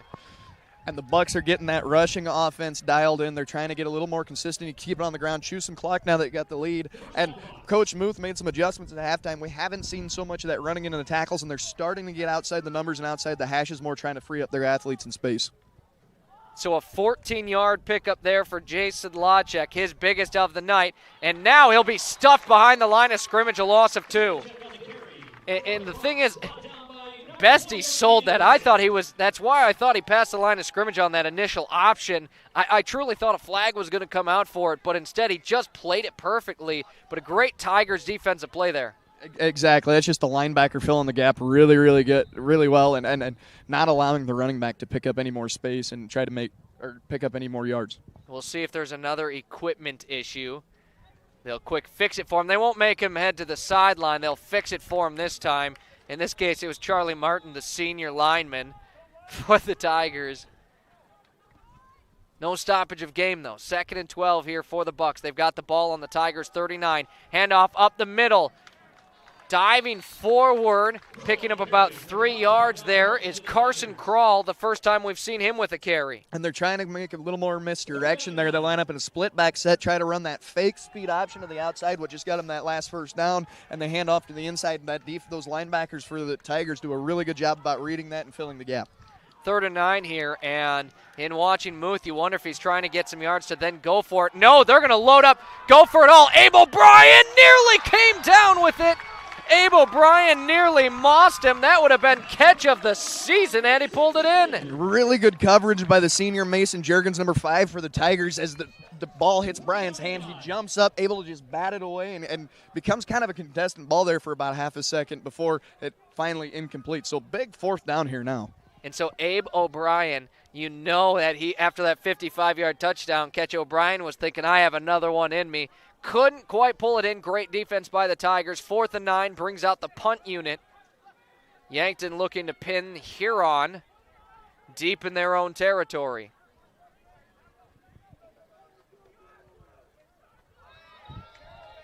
There's going to be a false start there on the Bucks. And that's one, delay a game 5 yards. In this situation, this feels like if there's a good time to have a penalty, it's now it's 4th and 14 rather than 4th and 9. You were going to punt anyways and still not going to give up great field position. Taking that delay game would have been intentional, I believe, by the coaching staff for the Bucks. They're trying to back up, get a better punt, get better field position so they don't kick it out of the back of the end zone. Another high snap here. Punt nearly blocked. It'll bounce at the 16 and go out around the 15-yard line. That's where the Tigers will take over. A long 85-yard field they've got to go to try and tie it up or take the lead. 27-24, the Yankton Bucks are leading the Huron Tigers. 4 minutes exactly to play here in the 3rd quarter.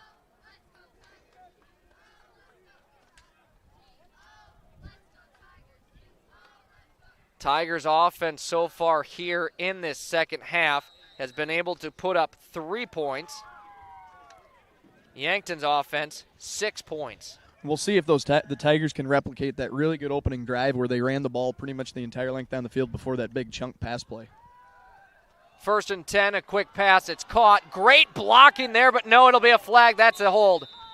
As I was giving credit, as I gave credit, felt like that's when he really grabbed it. And that's for sure coming back. That was just poor timing on your behalf, Zach. It was a good block. That defender tried to get to the outside. The receiver ended up grabbing onto those shoulder pads and drawing the holding call. Otherwise, really good execution on the play before the flag. So a hold that's going to go against the Tigers. That's going to go back. Another 10-yard penalty to go against the Tigers. So 16 penalties on Huron. 14 on Yankton. We have 30. We are pacing for over 40 penalties in this game. And Zach, both you and I played. Are you excited to run on Monday? Because I can see a lot of laps coming. The laps are for sure coming for each side, and they know it's coming. But right now they got to worry about the football game. But I think you're right. When your team has 15-plus penalties, probably going to be running for it. 10 yards from the spot of the foul, makes it 1st and 16. The option, Porsche will flip it out last second. Halst with a great stiff arm. He'll pick up about 5 or 6 yards. And that is the textbook way to run the old school speed option. The quarterback holds on it, tries to juke out the guy. The defender is not fooled, pitches it outside, clear lane for the running back, able to get a couple of yards and stiff arm a guy if we're not going out of bounds. And that's one, even though it's 2nd and 11, feels like that gave a little energy to Huron after Landon Halst threw a defender to the ground. Stiff arms are something that can get your team hyped up, especially when it's a 3-point game. Out of the shotgun working here is Anderson Porsche. 3:47 to go in the third quarter, 27-24, Yankton leads. Handoff up the middle, that is going absolutely nowhere. Yankton's defensive front was there for the tackle. It doesn't matter, about half of the defenders were there to help bring them in. Ty Kleinsasser, no pickup, 3rd and 11. As number 83, Cash Lowman on the tackle, the sophomore, but able to fill that gap. And what a big play by that front 7 for the Yankton defense. Now it's a 3rd and really long, and you've got a chance to get off the field. These are the absolute opportunities you want to see as a defense. Now it's a little less stress. 3rd and 11. You can give up some yards, just not too many. Lobbed up again to Carter Porsche. Had an opportunity through his hands, out of bounds. Don't think he could have pulled it in inbounds anyways. Falls incomplete. 4th down, another punt on the way. And even if he were able to pull it in bounds there, Zach, I think they would have got him an offensive pass interference as he pushed off the defender right before he tried to go up and get the catch. It's always that extension of the elbow. If you see that, oftentimes it is going to be called. So 4th and 11 from their own 14. Great job by Yankton's defense. Now your offense is looking for great starting field position. Well, now I wonder how aggressive this punt block team will be from Coach Muth. And sending the guys, a big booming punt yet again as Eidsness catches it at the 44-yard line. Slid while catching it. Bucks are just happy it stayed in his hands right there. That's exactly right. He was able to catch it, but he was already down on one knee, so it'll be called right where he catches it. And this will be a big opportunity for the Yankton. You lead by 3 points. You got the opportunity to go down the field, pick up another score, and lead by 2 scores and feel a little more comfortable about yourself going into the fourth quarter. Ball on the 43-yard line. 1st and 10, Bucks back with the football. Again, they lead 27-24. It is a 3-point lead. They'd love to make it a 2-possession game. Amaro is the H-back or fullback. He'll get it up the middle. He's hard to bring down. He's still on his feet. Gets up to about the 46-yard line. He got 3 yards, but he worked for those 3 yards. Not a big game for Amaro. And actually, they're going to mark him closer to 5 there, Zach. Big run from Amaro. First carry of the game for him. They tried to give him the ball earlier, and he just was not letting anybody take him down. He already had 2 defenders on him. Somehow stayed on his feet. Said, that's going to take a 3rd one to bring me in. 2nd and 7 here. A decent pickup on 1st down here for this Yankton offense. They try to get the defensive line to jump. Sedlacek right back up the middle. Gets back to the line of scrimmage and no further. 3rd and 7.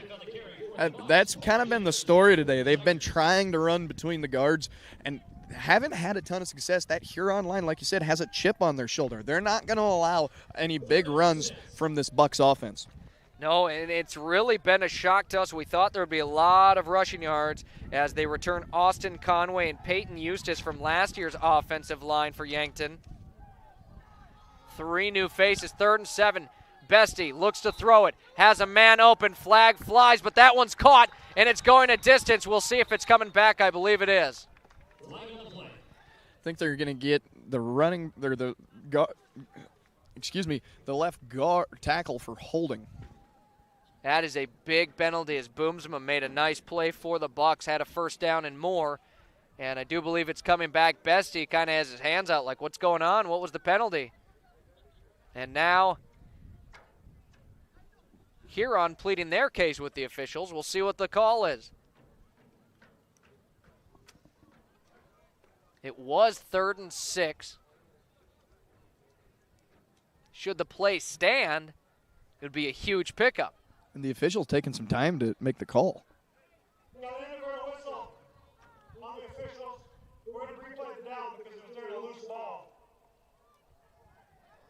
And a replay of the down. And Coach Muth is not happy.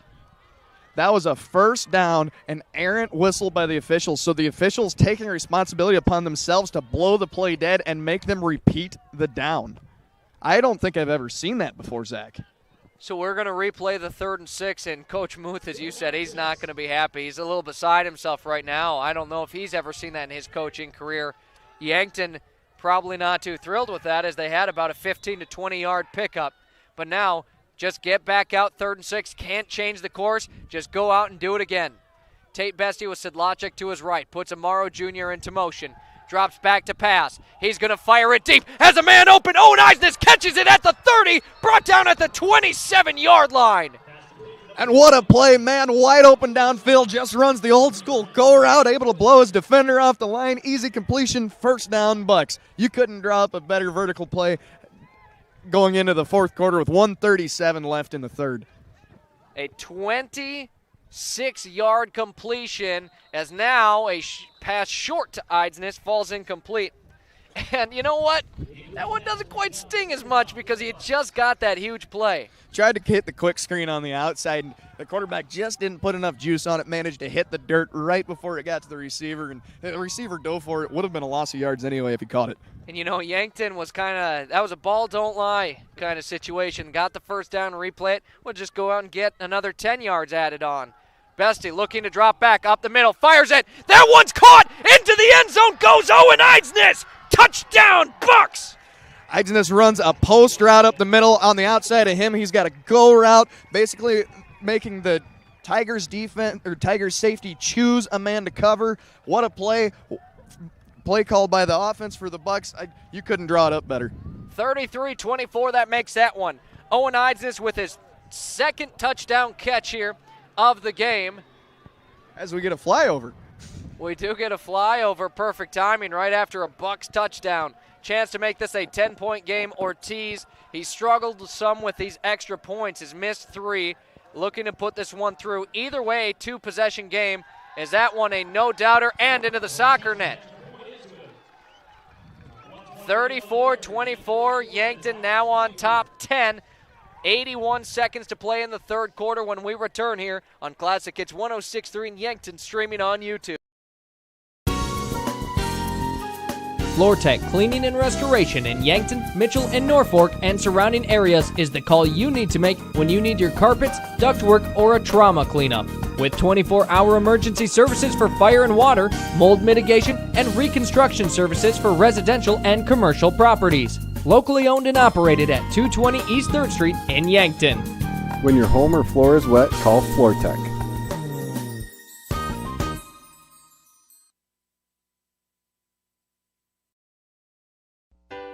Pied Piper Flowers and Gifts on the corner of 15th and Broadway in Yankton. Your full-service flower and gift store. Beautiful fresh flower arrangements to artificial arrangements. Gifts, sympathy, foodie items to snarky gifts. Stop by and let the gals at Pied Piper give you the personal service you deserve. Brighten your day and head to Pied Piper Flowers and Gifts, where you'll find something new every time you go. Pied Piper Flowers and Gifts Yankton, they deliver. Your Yankton Bucks lead this one 34-24. 81 seconds to play here in the 3rd quarter. Coming off the touchdown pass from Tate Bestie to Owen Eisnes. They lead 34-24 and will kick off to the Huron Tigers. Liam Villanueva. He's had a busy leg today. He had a busy leg last year as the team averaged over 30 points per game. That one caught by Hulst at the 5-yard line. He'll bring it out up to the 20-yard line. He's met with contact, falls forward to the 21. An okay return there for Huron. Yankton's got to be happy with it. That's a really good stop by number 28, O'Connor, for the Bucks. Able to get downfield. He was the gunner on that play. Made initial contact and was able to hold the returner for enough time to get a couple other Bucks in there to help him bring him down. So the Tigers offense will take over from their own 21-yard line here. 1st and 10, and the Tigers feeling that pressure probably that we've got to go score because Yankton seems to be rolling now. 75 seconds in the quarter and then to your final 12 minutes of the 4th quarter. Anderson Porsche will just take it up the middle himself. A nice run up to the 30 and a 9-yard pickup to make it 2nd and short. They line up empty backfield. They've got a wing to the far side for the quarterback. Use him as a lead blocker, basically the old fullback, and runs quarterback power up the middle. Opens up a big lane. Really good run by the Tigers. I wouldn't be surprised to see the Tigers with a lot of runs with Anderson Porsche. Only 2 carries so far the second half. Both went 9 yards exactly. That's productive, efficient running. 2nd and 1 here. Tigers up to their own 30-yard line. Bucks defense. Whistles will blow, and another flag. I think they're going to get the Tigers for a false start here. And it is a false start. We have our 31st penalty of the night.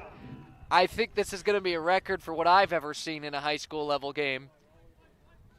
I don't think I've ever seen this many either, Zach. And if you're both coaching staffs, this is, like we've talked all night, this is going to be a big, big focus going into next week and further down the season, because you just can't make these same mistakes week after week after week and expect to win a lot of games. 17 penalties for Huron, 14 for Yankton. That is 31 total, and we're still in the third quarter in the closing seconds. That has moved it back now to 2nd and about 7. Anderson Porsche fires it, and that's caught up to the 36-yard line it goes.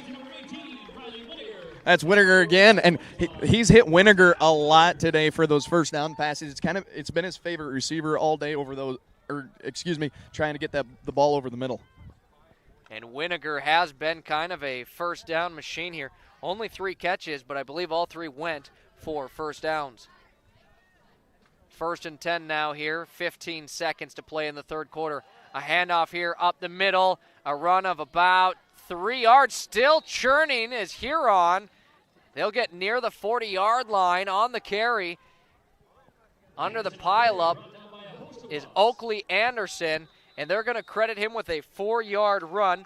That wraps up our third quarter. Your score, 34-24. You're going to want to keep it here for Yankton Bucks football. A 10-point game ending into the final quarter of play. Tigers with the football when we return on Classic Hits 106.3 in Yankton, streaming on YouTube. Craving something boss-level delicious? Come out to Boss Pizza and Chicken, where flavor meets delicious and delicious meets drooling. Your taste buds won't be the same when you taste the bold flavors of Boss Pizza and Chicken. From crispy chicken to juicy burgers to handcrafted specialty pizzas, Boss has it all. Serving lunch and dinner Monday through Sunday starting at 11 o'clock. That's why they're the boss. Boss Pizza and Chicken, just waiting to crush your cravings.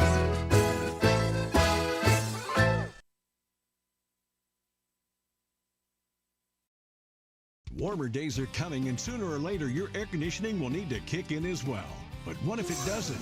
Well, don't wait. Call Larry's Heating and Cooling. With 43 years in the business, we're very knowledgeable on what we do and how we serve our customers. You can rest assured that when you call day or night, someone will always pick up the call. Join our elite club today and become a priority member. Skip the line, get discounts on services, and have no overtime fees. Call Larry's Heating and Cooling for expert service from factory-trained technicians.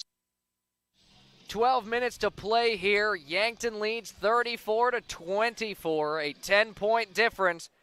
But the Bucks finally a 2-possession lead. They had it for a little bit in that second quarter, but the Tigers slowly crept back into it. A pick 6 to end the first half really was the big difference in this game so far. We've seen 4 interceptions. Tigers with it. Edley Amaro gets his hands on Porsche, pulls him down at the 31-yard line, and gets his second sack of the night. Big play by Amaro, and the defense for the Bucks really needed that one right there to keep that momentum going in the fourth quarter. And now you really feel like momentum is fully on the side of the Bucks going for the rest of the game. Lots of big defensive plays here for Yankton. 3rd and long, it's about 14 yards they need for the first down. And after they picked up that first down, it felt like they were maybe starting to move their offense. A huge play to disrupt that from Edley Amaro Jr. with 2 sacks on the day. 3rd and 14, they're at their own 32-yard line. Porsche directing traffic, telling his team what's going on, and it still doesn't matter. Whistles blow. And I wonder if the Tigers were able to get the timeout in before the play clock expired. We'll see what the official call is. Last time we got a little confused, and we had a 25 back on the play clock. And they're going to do it again. They're going to put 25 back on the play clock and allow them to re-huddle and run the play. And you wonder if that is mismanagement of the play clock or what's truly going on. An odd situation you really don't see too often. 3rd and 14 either way. 11-14 to play in the game. Bucks lead by 10. Tigers with the football. A quick pass there. That one caught. Winiger again. Won't get a first down this time. Brought down at the 35. A good 11 yards short and that's of the first down. That's a play that the Tigers had success with in the first half. That play action RPO look, able to hit that slant outside, pick up a few yards, and they only got about 5 there. And here for Huron now, it's, there's too much time you can't go for, because if you don't get it, you give up great field position. But Yankton, a good long drive could wrap up this game. We need to see that run game get going, but you've seen 10-minute 10-minute drives before. It's a thing in football. Here's the punt, and again, a really good punting job here as Eidsness forced to run back. That one all the way back to the 10, bobbled it and steps out. Impressive job punting for Anderson Porsche and the Huron Tigers so far today. And Eidsness just could not get a hand of that ball. He was trying to pick it up, and he just kept slipping through his fingertips until he ended up running out of bounds towards the near sideline. And the nice thing for Yankton is if you can just slowly churn out first downs, a 90-yard field is going to take up a lot of time. 10.5 to play, though. If you've watched Brady Muth-led football teams, they're probably not just going to run the clock out. That's still so much time. He wants his offense full force, go try to score another touchdown before this game's over. Exactly. I fully expect them to be very aggressive here and try to get more points. They'll start with a pass over to Owen Eidsness on the far side. Makes the first man miss. A great move across up to the 20. First down, Bucks. A 12-yard pickup for Eidsness. And Eidsness just doing a really good job about making men miss. He gets the ball in behind the line of scrimmage, able to get upfield, has 2 blockers, and able to make another guy miss for a first down. 1st and 10 now from the 23-yard line. Again, a completion of 12 yards. Sedlacek back up the middle, lowers his shoulder. Now he's fighting for as many yards as possible. He got 5 or so. A nice run here as we cross the 10-minute mark in the game. And that's actually one of the bigger runs we've seen Sedlacek make today. He hasn't got very much space to make anything work and create anything himself. No, it really seems every time he's got the ball, he's got a defender right in his face immediately. Makes the most of this one, picks up 5, 2nd and 5. As now an option here. Bestie's going to keep it. Jump cut in the middle, picks up a few, makes it 3rd and short. And that's one Bestie probably should have pitched. He had both defenders crashing down on him, and the running back was open to the far side of the field. Nice thing is for the Bucks, 3rd and short. They need 2 yards here. If you can pick this up, then do you maybe start thinking about running that clock, or is it go, go, go time? Bestie again takes the snap, hands it off, up the middle. Sedlacek hit immediately, brought down at the line of scrimmage. Nothing he can do there. A great defensive play by the Tigers. And that's going to be number 20, the linebacker in there the cornerback blitz in there, and able to wrap him up and make first contact and just get. The Bucks were lucky to get back to the line of scrimmage. So 4th and 2, another punt on the way here. This one caught, booted away by Villanueva. Good distance, takes a friendly bounce for Yankton and a few more. Crosses the 15, and it'll sit right around the 13, 14-yard line. That's exactly what you're looking for. Force Huron into the long field. Exactly. 2-score lead. You've got plenty of time to kill. You want to play that field position game. If you can't get the first down, pin your opponent as deep as you can. That way they have to take plenty of time off the clock to try to get those 2 scores back. 34-24, 8.5 to play in this one. Yankton leads, but Tigers football, and we've seen them with quick scores before, so this game is anything but over.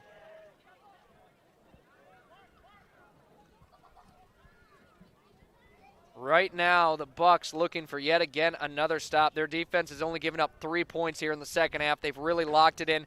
Porsche on the option, flips it out. Really nothing going on. Brought down at about the 11-yard line. And that's number 11, Edley Amaro again on the coverage. That near side defensive end able to stretch that running back out and not allow anything outside of him and just run that running back out of bounds for a loss of 1. Landon Hulse loses a yard, makes it 2nd and 11. They'll say he was down inbound, so clock will continue. That is big to know here for Yankton. They just want those clocks at 0. Huron is hoping to have even more time. Now, a pass from Porsche, a good one, caught by Winiger up towards the 21-yard line. A 10-yard pickup, and again, who else but Riley Winiger. 3rd and short on the way here, as that is the 24th pass attempt for Anderson Porsche. That's Chase Platt on the coverage, and I think he just got a little bit confused that receiver runs a corner route, and I think he thought he was going to run a go route down the field, and Platt gets out of position just a touch and allows for the big the big completion. 3rd and 2 here, and whistles are blowing, and a timeout called by Huron, as they didn't want to delay a game, but that's going to hurt calling that timeout in a game like this. Either way, it's a Lindsay Echo Water Systems of Yankton water break. When we return, Yankton on top 34-24 with the final minutes of the 4th quarter on the way. Hi, I'm Franny Kiefer with the Yankton School District Alumni Association. We strive to create a community of alumni and friends who support extracurricular and educational opportunities in the Yankton School District. Through scholarships, grants, innovative education opportunities, and staff appreciation. With us, you will keep connected to a community of Yankton School District alumni and friends all over. You can help continue to pay it forward and help future graduates. Register today at the Yankton School District Alumni Association website. Back to the field here out of the timeout from Drew Strand, head coach of the Huron Tigers. 3rd and 2 coming up here, and a big play for this Tigers offense. And now, Patrick, you start wondering, 7.5, under 7.5, I should say, to play in this one. Is now when you maybe consider going for it if it's this short of yardage needed? That's a tough question for your coach. You're back clear into your own territory, and that's a hard decision to make. I can't tell you what's wrong or what's right. It's just if you have the right play call drawn up, I'd maybe try to go for it. 3rd and 2 here. Anderson Porsche is going to keep it himself. No surprise. Up the middle, he's swarmed by Yankton Bucks defenders. I think he's a yard short. I don't think he had enough. That's number 64, Drace Adkins, on the stop for the Bucks. He was able to fill that gap, and Amaro's able to come in and help him tackle. They're going to give him the first down, Zach. They are. They're going to give him the 2 yards. I thought he was a half a yard short, but either way, 1st and 10, and I have a feeling Huron's going to be moving quickly because they need 2 scores here. But Anderson Porsche takes it for 2 with his own legs. Now I would expect more of a hurry-up style offense here from the Tigers. So under 7 to go. Bad snap. Porsche able to keep it, but now he's in trouble. Avoids the first defender, runs it to the outside. He's brought down for a loss of yardage. Inbounds. Clock keeps running. Tegan LaCroix with a huge play. Wow, and credit Edley Amaro there. He saw that errant snap and immediately took off like a bullet trying to get to that quarterback, drove him to the far side of the field where the rest of the Bucks could come in and fill in and make the play. 2nd and 12 now here. That was a big play for this Bucks defense. Ball is spotted at the 21-yard line of the Tigers. Porsche drops back to pass. He faces pressure. He's brought down near the line of scrimmage. 3rd and long. Ugofsky on the tackle there. That's his first solo tackle of the game, and that was a big play for the Yankton Bucks. They were able to get penetration, get in the backfield, and get the quarterback down inbounds, let that clock run. And as you mentioned, that's the D tackle, William Guzman-Ugofsky. He's able to pull him down, no gain, so he's not technically sacked. And you know Ugofsky would love to get the sack credited to his name, but what matters more is you just stopped him. Clock runs, 3rd and 12 with 5:45 to play in the game, and you've got a 10-point lead. Huron needs a big play on offense here. Expect to pass. Anderson Porsche. 3 to his right, 1 to his left. Hits his man out of the backfield. It falls incomplete. He's trying to hit the running back, Hulst, there over the middle, and Hulst hit Hulst in the hands. He just couldn't hold on through the contact. That great play from the linebacker for the Bucks. 4th down Tigers. 4th and 12 here for Huron. Yankton starting to feel closer and closer to maybe a first win. Well, and that's Zach. The Tigers haven't really advanced down the field, and the defense for the Bucks has already taken 2 minutes off the clock. And that's exactly what you want from your defense because they've been making it difficult. Loss of yards where the clock keeps running. Tigers are going to go for it. Pass is caught around the 31, well short, a pickup of 10. Great defense by the Bucks. That's Hazelhorst on the coverage there, able to make the big hit, get the turnover on downs for the Bucks. Now if you're the Bucks coming out here, you're going to just want to chew clock, keep the ball in your own hands, and if you can get a few more points because you have really good field position, I really believe they're going to try to. So 5.5 to play. Bucks take over on the Tigers' 32-yard line. Their offense will start. Hazelhorst, a huge play there. Empty backfield here for Bestie. Split receivers, 2 to the right, 2 to the left, but then Eidsness enters the backfield on the option. He ends up getting it. Spins forward up to the 29-yard line. He'll pick up about 2.5 yards there. I believe that's Eidsness' first carry. Yeah, line up on the far side hash, try to run the speed option to the weak side, try to get the numbers advantage on the weak side using both the quarterback and the halfback in the running game. Just couldn't get a ton there, but you know what, Zach, that clock continues to tick. And that's the important part here as under 5 minutes to play. Huron's going to need 2 scores, possibly 3 if Yankton's able to push this one in here. Sidlacek, the halfback next to Tate Bestie, out of the shotgun, takes a snap right back up the middle. Sidlacek had a little bit of room, 26-yard line he's brought down. Another pickup of about 3, 3rd and short. And Sidlacek, really good burst there, able to just sneak through the defensive line before getting wrapped around the shoelaces. Third and short, 3rd and medium here. And if you're the Bucks, you're not in any hurry. You're trying to chew that clock. You're trying to take your time. And Zach, do you think this is 4-down territory? I think and what I've seen of Brady Muth in the past, I do believe if he gets it within 3 yards, he's going to go for it on 4th down. Right now it is set at 3rd and 4 after back-to-back 3-yard carries. Bestie again hands it off Sidlacek. Sidlacek, some room to run, dives forward for the first down. 5 yards for Jay Sidlacek. 1st and 10 now. 4 minutes to play in the game, and that one just might have been the dagger. At number 22, Jeremy Hofer comes flying in, trying to get that tackle before he's able to get that first down. Sidlacek able to reach forward, get that big first down, and move the chains. Clock just keeps on ticking, and now you got to think of when head coach Drew Strand was forced to take a timeout on offense. How big that could become here. He's only got 2 left now with 3:35 to play in the rest of the game. His team doesn't have the ball, and they trail 10. Bucks with it. 1st and 10. Another handoff up the middle. Sidlacek with it. Sidlacek drives forward up to the 15-yard line, a pickup of 8 yards. And here is what we've expected to see from Sidlacek today. Those powerful runs up the middle. He's chipping away at that defense, able to chew that clock and keep possession and the ball in the Bucks' hands. In his last 3 carries, 15 yards, averaging 5 yards per carry. You know, that'll work every time.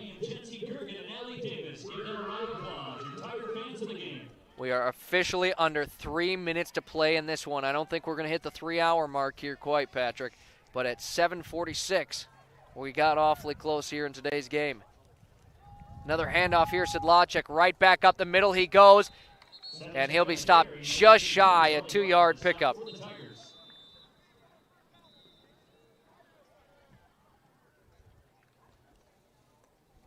And there will be a timeout there, Zach, from the Tigers.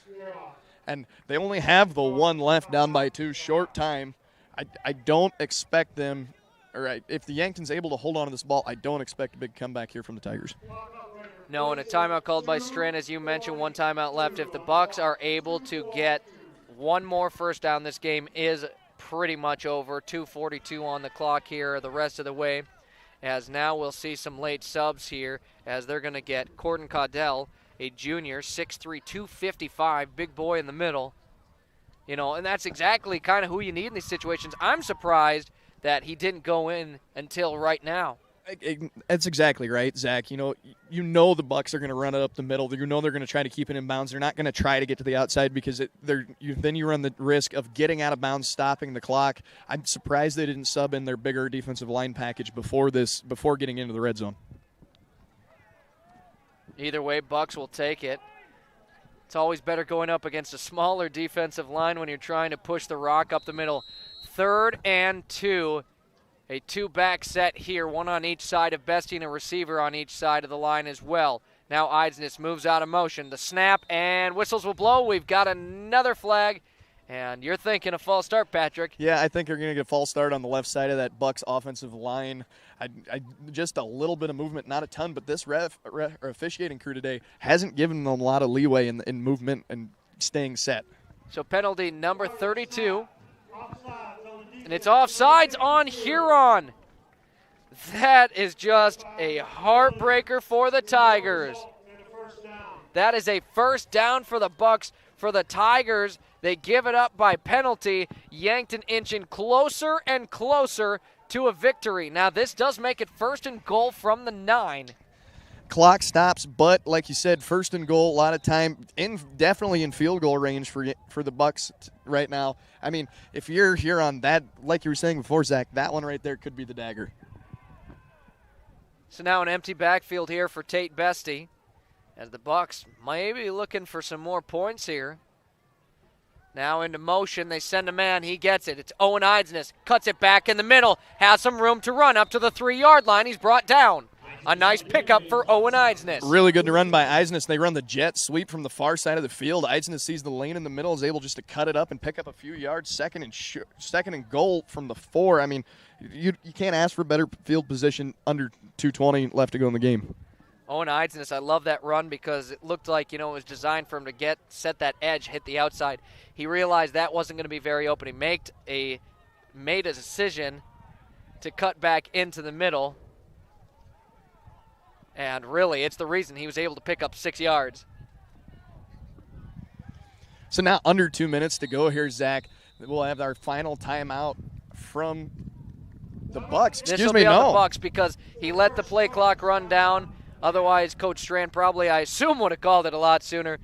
With this, Lindsay Echo Water Systems of Yankton water break. We'll take it and be back in 30 seconds.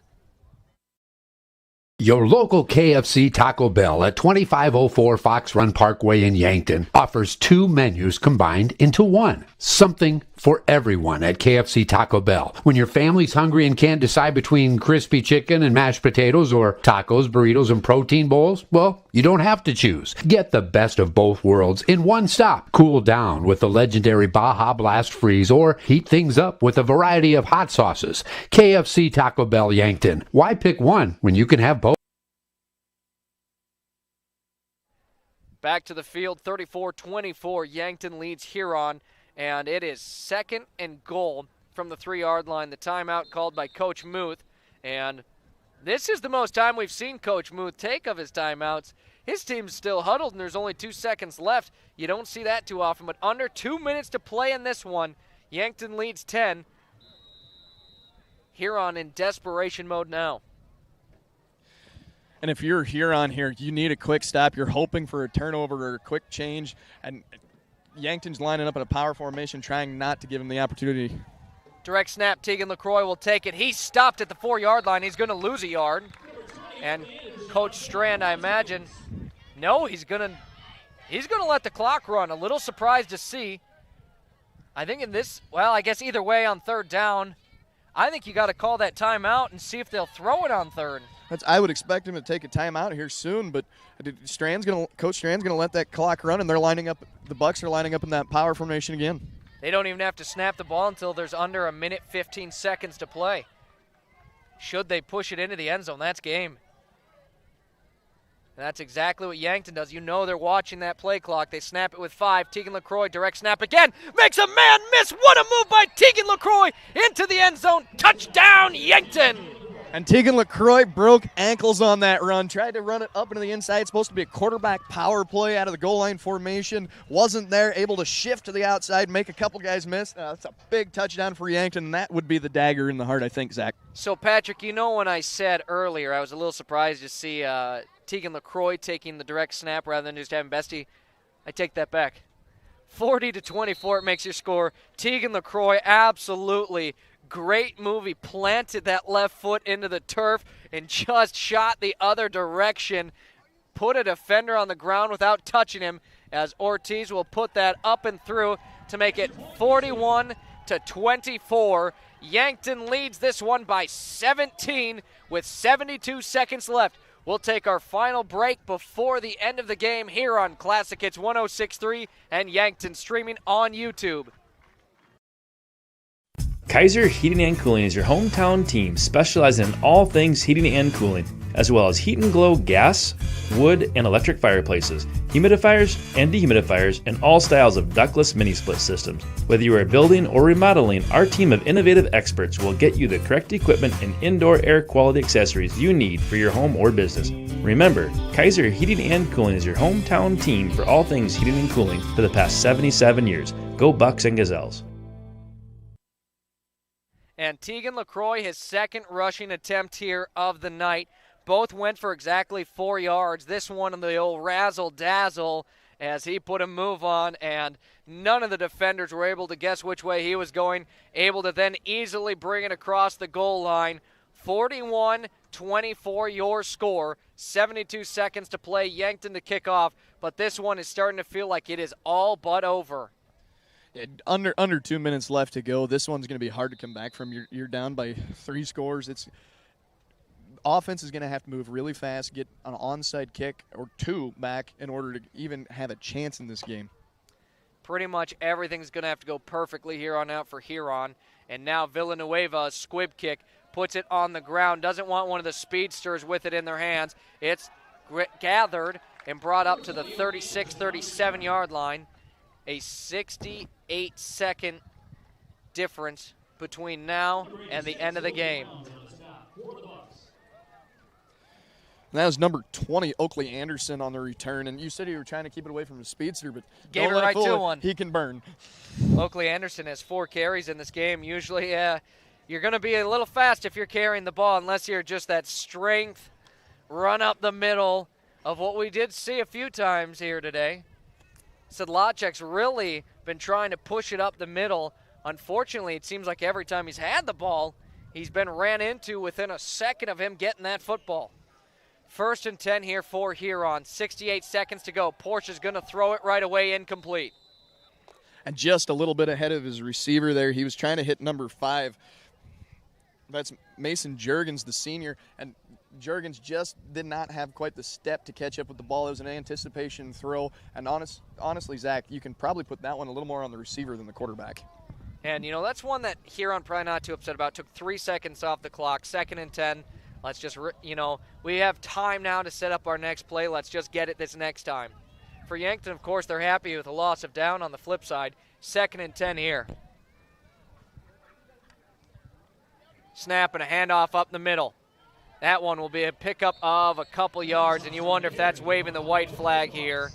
Ty Kleinsasser picks up 3, and again, wondering if that is the white flag by Huron with 50 seconds to play. I think you're right. You saw the safeties from the Bucks signaling their defensive backs to move up. They knew the run was coming. I think they knew that Huron was throwing in the flag and ready to go home, try to work on their little mistakes, and come back next week and have a better effort. 3rd and 7, and they will take the knee as Anderson Porsche is just going to take it for a knee. He's going to lose a good 4 yards on that one, but either way, your Yankton Bucks with their first victory of the season. 41-24, Yankton wins their first game of the season. 15 seconds left on the clock, but they are already lining up to talk. That will do it here at Tiger Stadium. We'll see which assistant coach is sent up to chat with us. And then you want to make sure to tune into our ESPN Radio 1570 AM, 101.5 FM tomorrow, as we'll have breakfast with the coaches and our chat with head coach Brady Muth of the Yankton Bucks. Patrick, what a game. Yankton hang on and pull off the victory. That's exactly right. That's an exciting victory for Yankton, especially starting the game a little slower. You're able to turn the tempo up in the second half and win by a couple scores. It's, as a coaching staff, yes, there's a lot of things to fix, but there's a lot of things that you can build off of and be proud of after this game. Absolutely. And Yankton gets the big one. They got the first one. They defeat Huron with your final score again being 41-24. And the Bucks come out victorious here. We'll take a quick break. We'll be back in a moment when we return. Our chat and more to come on the First Dakota National Bank post-game show here on Classic Hits 106.3 and Yankton streaming on YouTube. Looking for a photo that actually looks like you, but better? At Meridian Photo, We specialize in capturing personality, not just poses. Whether it's headshots, high school seniors, family sessions, or team and individual sports photos, we'll make you look like a legend. We've just landed in the Meridian District of Yankton. Book your session today at meridian-photo.com or give us a call at 605-655-4598. Meridian Photo. Be you. You deserve it.